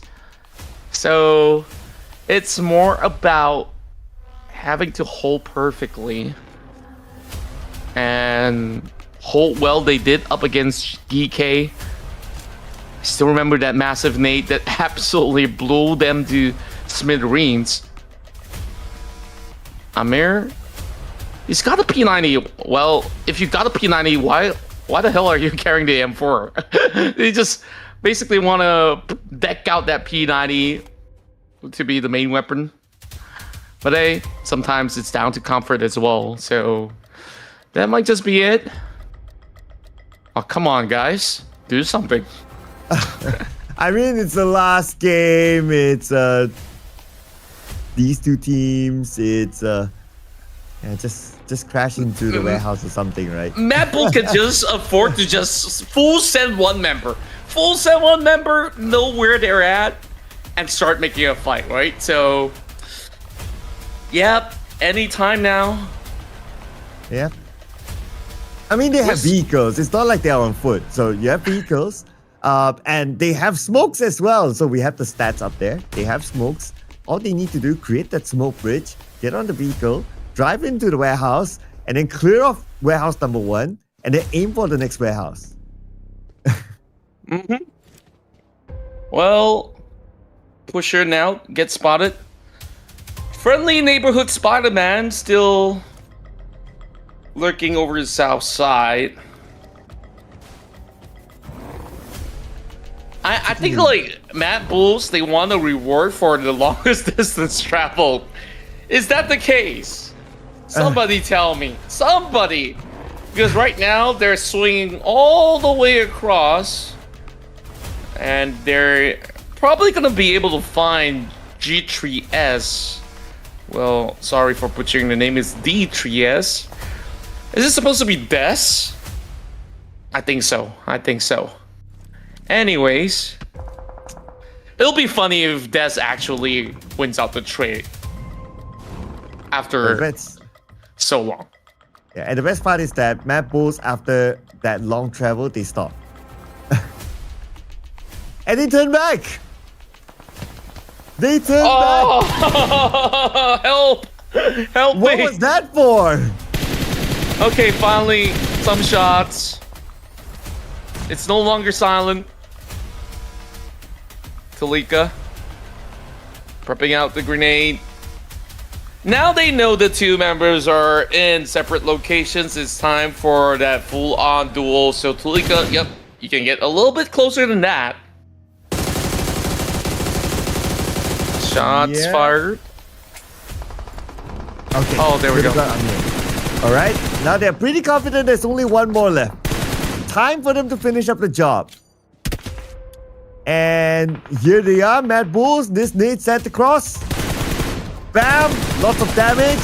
Tulika just needs to push forward, and there you go. MADBULLS will finish up the job and will claim the last chicken dinner for the Ruthless Regional Showdown. And there we go, the conclusion of the entire event as MADBULLS secures themselves a chicken dinner. Better late than never, some may say, but hey, it was two teams that lasted for 3-4 phases. And of course, MADBULLS, they finally got the job done. Yep, congratulations to MADBULLS for getting that job done. And because they scored the last chicken dinner, if I'm not mistaken, MADBULLS should be at second place. Yeah, it should be the case because they did also win out some early scuffles, so they have just about 17-18 points to actually book out this round with the chicken dinner altogether. And that is just enough to best both of Esports as well as GEEKAY. But of course, lo and behold, on your screen right now, as we celebrate your champions of the Ruthless Regional Showdown, and that can be none other than GOAT Team. The greatest of all time team. GOAT Team, untouchable, invincible, at the top. No team has been able to topple them at all. Whenever a team is about to overtake them, they put in a massive performance in the following round, creating an amazing gap.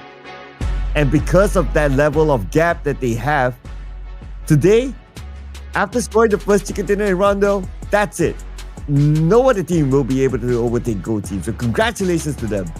Now, for the first runner-up, the team that scored the last chicken dinner, MADBULLS. MADBULLS, they've been impressive all around, and they finally have been able to, of course, celebrate on a high note with that chicken dinner. Though it definitely took a while for them to wrap up that fight, I will absolutely forgive them. And of course, with that being said, who ends up as second runner-up? Could it be GEEKAY? Could it be ULF Esports? It's time to find out. And it is ULF Esports as your second runner-up, ladies and gentlemen. And a lot of their players, last we checked, was on the road to MVP, at least 3 of them.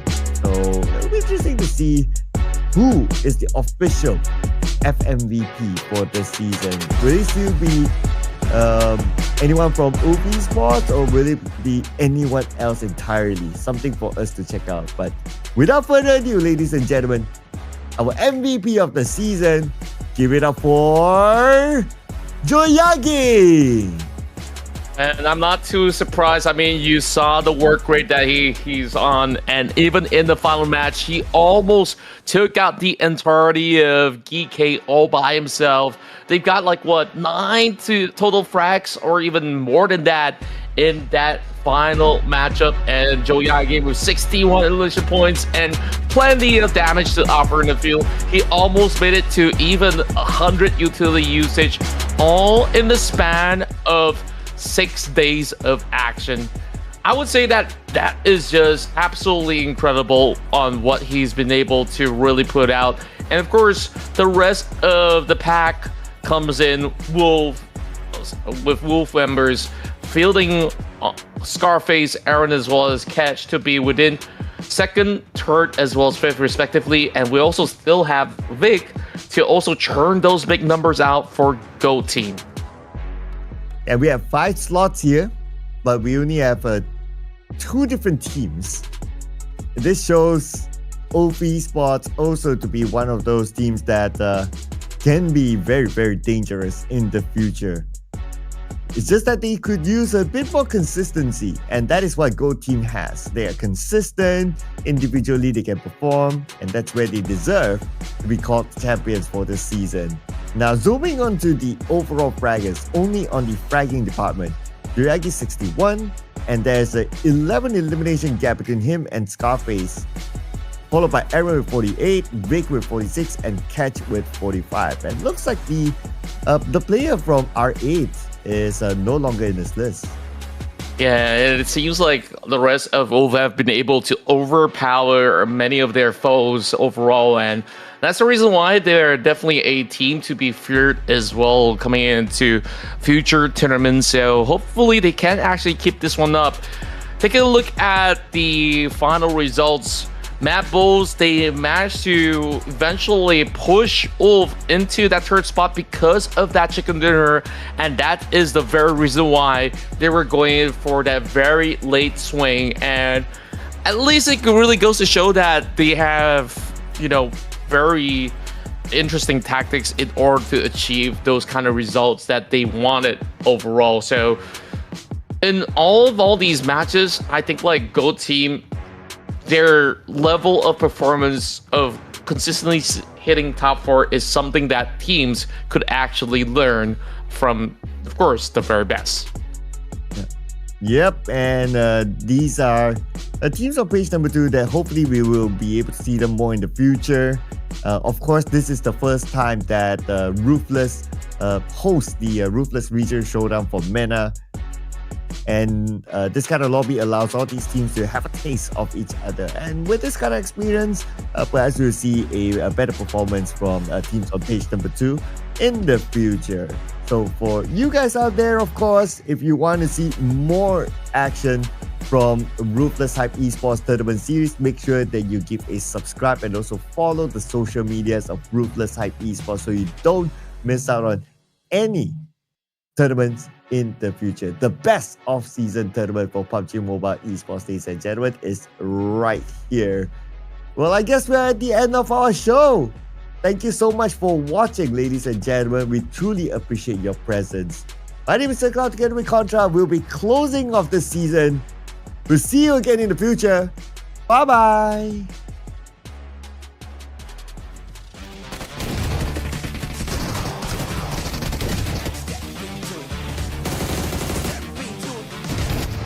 Step into the ring.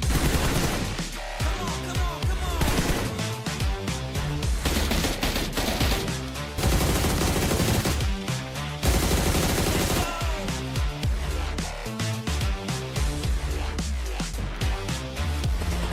Step into the ring.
rumble.